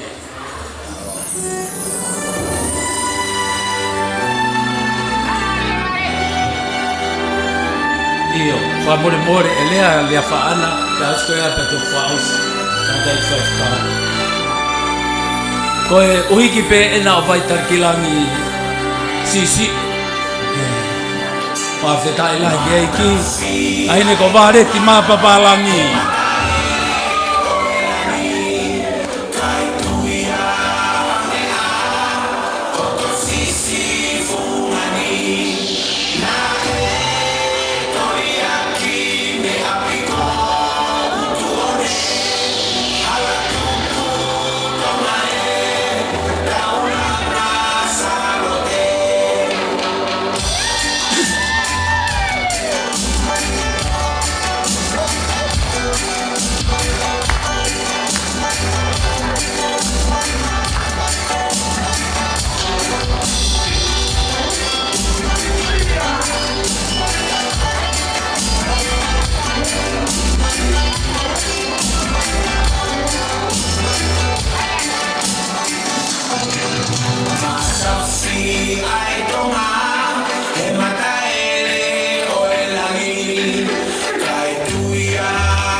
Oh, my.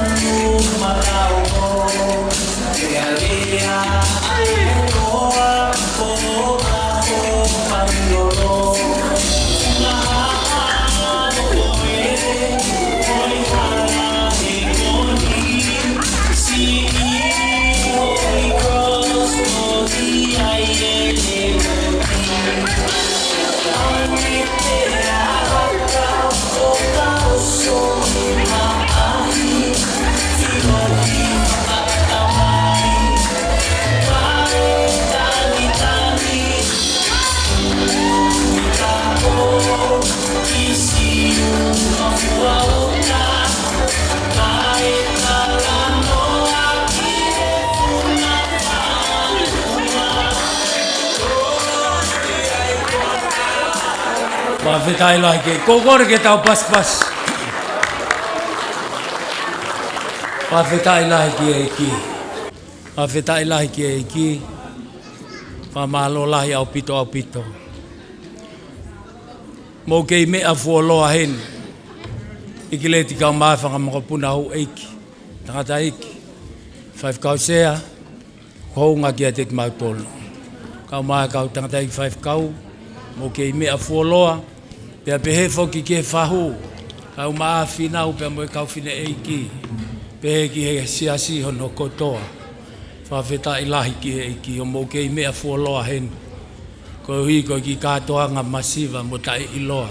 Familie ne ko ke iloa ia me. Whawhetai lahi pe ki eiki. Ko tau whetau laki anga ko kolosi o kalaisi. Whamawhai ia i ki tau tolu ke hoko ko ne whanau. Pea koe mea tau fia ai. Whainga maari e koe ni, koe last item. E whahokat pe he tahine birthday o aho koe ni. Lea whaana, are you ready?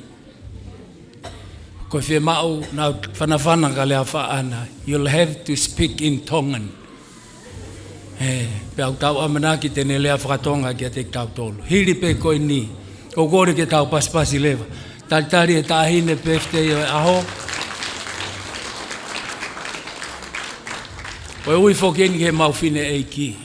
Whawhetai lahi ki eiki le whaana. Paspasi mai kia lea whaana.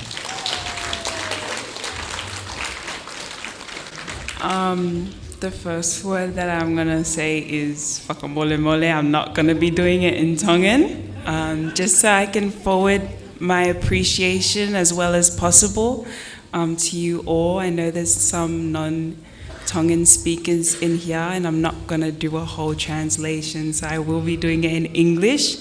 But first and foremost, I'd like to thank the Lord for bringing us all here safely. I'm so happy to see all your faces. And I'm beyond grateful for your attendance as well as your love for the past 21 years of my life. And the only person I can thank for that is first and foremost God above. Secondly, I'd love to thank my auntie, my fahu, Moimoi Tali-Ki-Langi. Other than my parents, she's the second person who has worked the hardest for today, to make today happen. Her works in Texas. She came here all the way from Texas with her family, and that itself was just a small token of what she has given to me.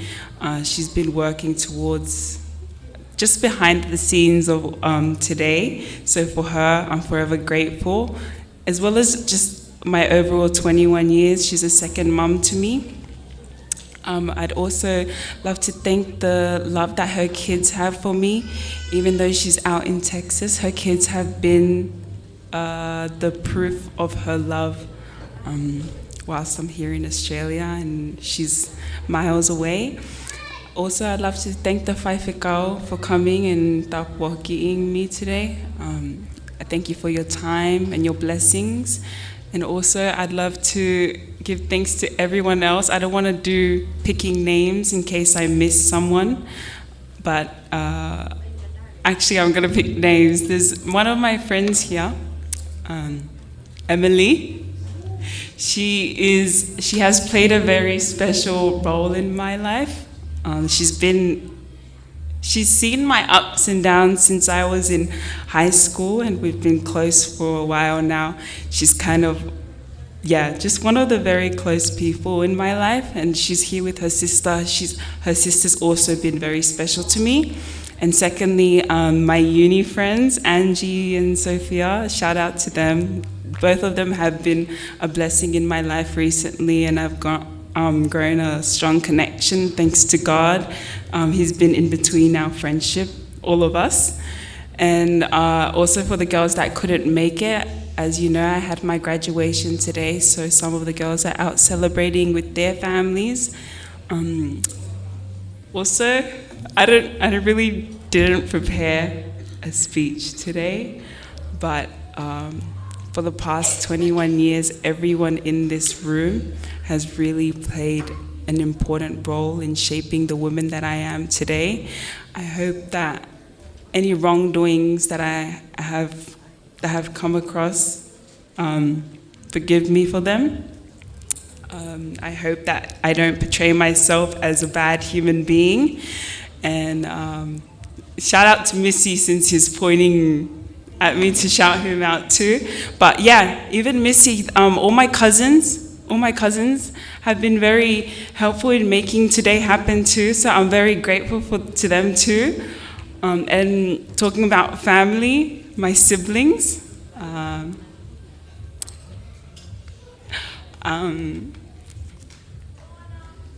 haven't really given thanks to them verbally, just because they're my siblings. However, there's no friendship that's stronger than the ones my siblings have given me. I'm forever content because of the family that I'm in. They've built a very strong foundation for me. I've seen their struggle, but I've also seen the love that they have for me. And my siblings, they're truly my bestest friends, and I couldn't ask for a better bunch to be living with, as well as to be doing life with. And yeah, and then lastly, my two parents.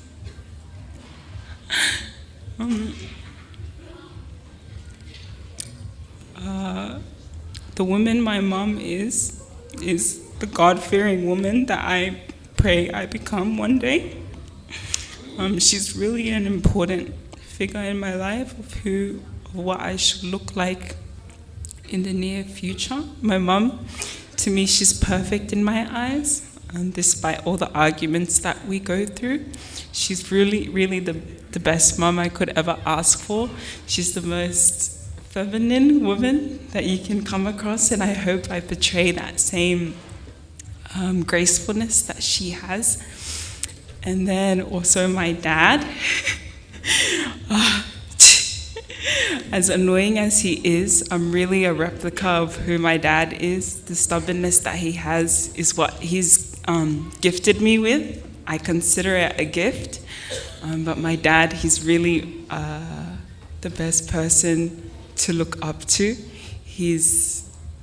Everyone in this room knows how my dad is. He's a very stoic man, and he's exactly what a man should be. To be honest, I don't think I'll bring a man home unless he's better than my dad. But yeah, I truly do love my dad and everything that he's done for me, despite me going against him. He's the only person in my life, or both him and my parents are the only two people in this life that will ever trust, just because of the role that they play in my life and who they have been to me. But yeah, I'd like to thank you so much to my two parents for the past 21 years. You've truly, truly shown me what the closest feeling to heaven looks like. I'm forever content with my life because of you all. To me, a place of home is with people rather than a place. And with you all, I feel at home. But let me give my last thanks to the man above, to God. All this love that you have shown me, everyone in this room, it's beyond my mind to think that there's a man who has shown me more love than you all. Even today, in the past 21 years, it's unfathomable to my brain to think that there's someone who has shown me much more and continues to show me. I'm a very sinful human being, and I ask for forgiveness from him. but he still continues to show me that unconditional love, and I hope that you all feel that same love and appreciation for him as well. Thank you all. Ofalahayatu.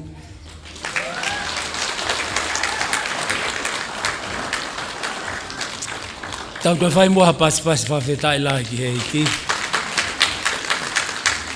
Koe tā pua ki mau pia e tau whanau. Peo kai ke te whito ai whakaloto lahi ako hi ko lea whaana. Ka koe ngahi fua ho tau ngahi mana wā koe tā pua ki mooni. Mooni pia. Taha ngai mea, o ko hanga whinga i ke u. Ke fuwa au whia pito mo lea whaana. Peo koe taha ngai mea ko talange ki ai. Whewhea sisu. Whewhea ho o relationship pia moe eiki. Pea koe mea ko whia lai taha i koe pōpō koe nai whai he whai whekau. He ko ilo, lea whaana, koe ki tō taha mo ui apasia. Koe ne apasia, o ku hahe mea koe ni, hange pe koe ne lea, koe ne tamai, ne ongo o whewhe kai tūtu uni e ne tamai. Ka mui pea lea whaana ki ai. O tatau ki he ne whae, mo oni pe mo e totonu, he koe apasia o tuaia. Tau whawheta i la. Ko tui kai ke kehea lea whaana, pea mo e fua ho tau ngai mana wau ki a te tau tolu. Oua te tau whakasisi i hono uhu i e wholofola ai o tua. Hei kai, ka pau tene mo tua hei kai hiki a mea. O whia he lea une whai, e kou tui kai koe whakoloa kou hi pe ko se tua tāpea mohono hoa ka kou tui whaloto lahi, encourage ke te tau tolu. Ai lea ko ia kone whai, whatawange o tua. Kai a tau tutuku, tokanga ki o wholofolo. Tokanga ki a kalaisi ho mo ui. Poke ki ai he tui, he koe tui o whakahoi fua, ki ene a whio mai. Tau paspas, talitari e tangata iki whaifkau, pūre o i vai whonua. Whaifkau koloti, pia hiri ene whakamau pōpō tui. Te ki whakamau pōpā tak pia ki lea nou, whakamalo ia, ko hui ko lotu, pia tu whakatahau tau whai. Show faces he whiawhi koe ni, pia tau tui ko hoi fua mai ki ai, aho tau o tua kua whio mai. Tau toi paspas mai ki he tangata iki whaifkau. Malo.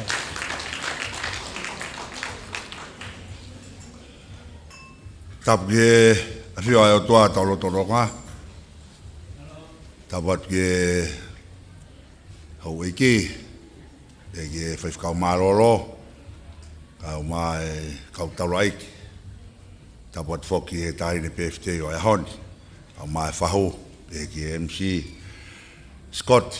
Kai tala mo ka pu e whatapu ke ata ke pu e whakamari e koe ni. Ne ongo e lawe e motuani ko api taimi kai tuku ai. Hai whia, whafonga i atu ki mautolu. Si mātua totua e mama. I e vai whanua, i e ngai whakawaka ke he tau iai. Tau lot mohu whia. Ai tonga ko toa pē i e kontineniti. Kau mai tau whanau o kau ai ai ahon. Whaftai i e ki ko hui ko e lava lere ai whatongia. Nga i rea lere pe au mau hako.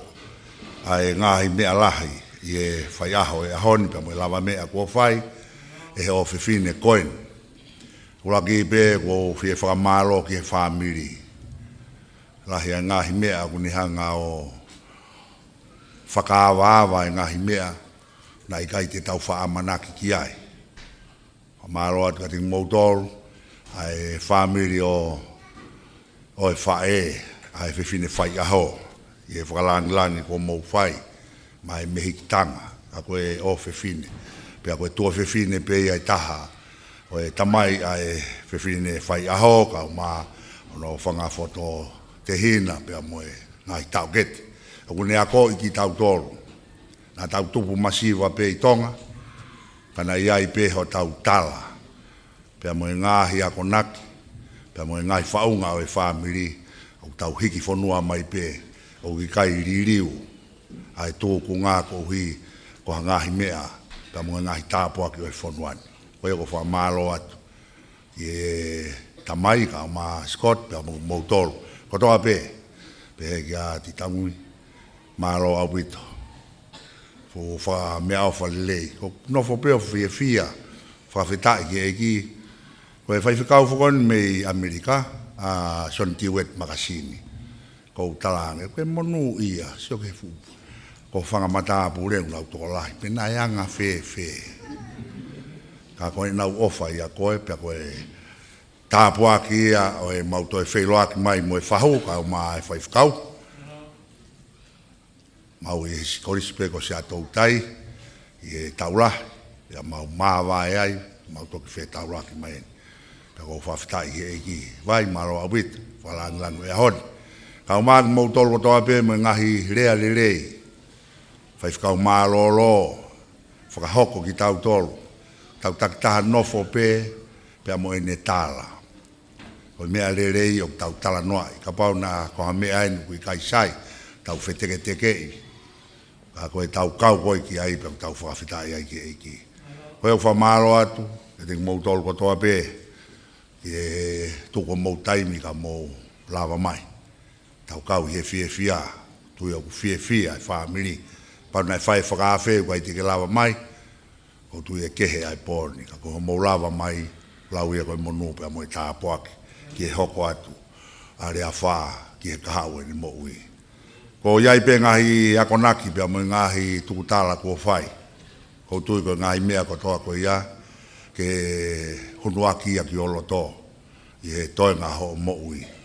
Ka tō pue mua ke uwhaosi aki pe a e kurea, ai sa me pe ko manako ai sa me ua fitu ves ulaki ko si hova au mama po fa mo ui te mana wa he ki ai ko si hova e kolo mo ui ko hai te te teki ki ai tawanga pe mo mama ko ia rea fa ana ke hulu ko e vai hala fononga ai au to e lo ange mo to e fainga ta ange pe mo ngahi mama fra otua ki hoko atu ai ako mo e whainga ki he tau mo e kaweinga. Kai ngā loai, ko ki mau tolu en. O ke me a koe i he ao e kau whabori tola. Whamiri pia mei niwa fo'ou ki he piu o tawhahi mo e whunga vai ko niu tōua. Tauranga pasivurangi o ke whai mai ai ki wakatau mai. Pia ke whai atu ai pia ki tala mea fo'ou. Kau tau whawhita. Ia ngahi tāpuaki isa ai sila pelua na e whai ai ahano nā moai ai tamai ka o maa e whamiri. Koi au mau o whalahi atu kia te koe, ka o maa e taha kotoa pēu ki e wharen, au maa e whamiri pia mo e siasi, au maa e tāi ngā lot mo e mahen mo e kau ngā ako. Au mau hoko kotoa pē ke pou atu e lot mo e huwhia ai toenga o e whanonga au ke whai. Koe ke tau whaosi pē, tau hiwa pē ves koe ni, o e himi, tau tuku pē ai langi ke ai o tua pē ia. Tau kau ke whakama,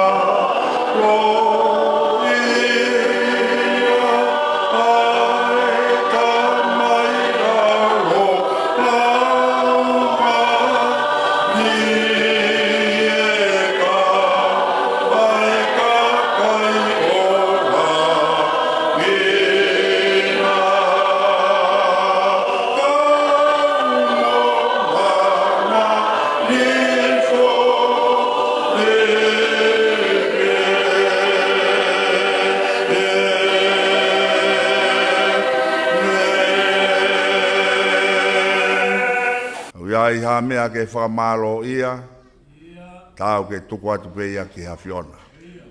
Ki he tamai, moe alo, moe lau maari e mao nioni. Mau whawhitai atu, kou hi koe i kuna, ai whatongia na e whaipea hono pao mo toloaki, ko hono whakahau ko e hawhiona ia. Mau whamalo atu he mea kotoa pe, whamiri, kau maa e siasi, maheni, kau ngā mo ui, mau hoko kotoa pe o tua koe kakai o mau whalangi e awhiona. Awhio mai ko kaunanga e ka koe o whiwhine. O e whamiri pia mo e siasi. Tawange o tua ke hoko mai a ho wholofola koe māma ia. E hulu hano wai hala pia whakaau ai tau mua. mo ngahi vi sone toka i ono loto mo ni whakaukau.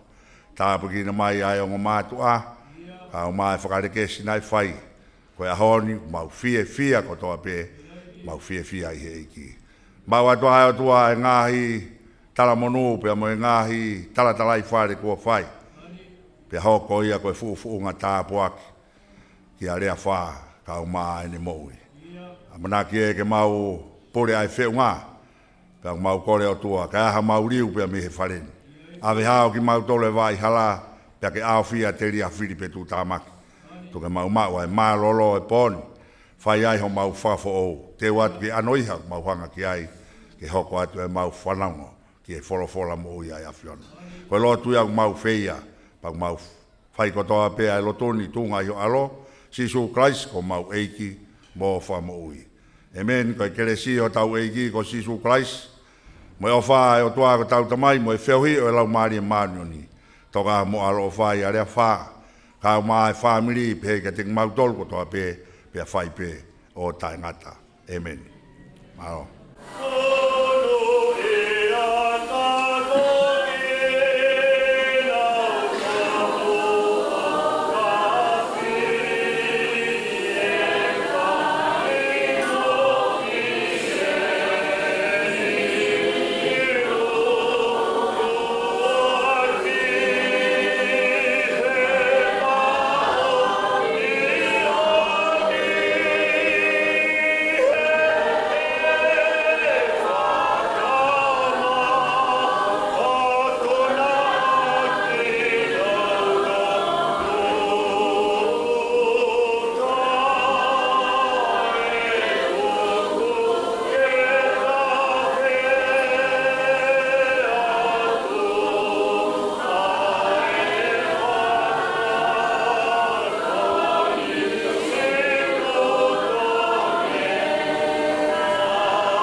Whawheta ki e ki family, moi kainga, koen ko lava e tau kātoanga i he whiawhini, pia ke ona pia langlangi moi kololia o at pia ki i kore whamolemole ka pauna ia ha tō whatongia nai tō hala i ho mō wakai, kore whamolemole i ange au.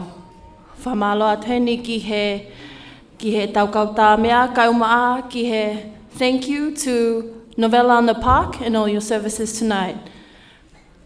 Ka kono whaluk fua tua o whātu. Whabore pe koe. Mo bea tu ki tua o kui ai pe whakaki ka polopola hamu. Ai whamiri whae a ti tōmi mo whamiri tamai, nga taktaha pe pea mo whamiri whae, mo whamiri tamai a aku. Mo kata ko bea ko sia o kai ho mo ko ki puha ua ma wa pe bi tu mo fa ba malo hia te ala foga pe tu ko ke ki a fa ka kure ka ba fa ka ba ka pe mo e fa ho kata ko tu ko mai fa malo la hia mo kata ko bea ba mo e ki tau to ki fe tau la ki fa ka ba ri ho ko ba lo pito.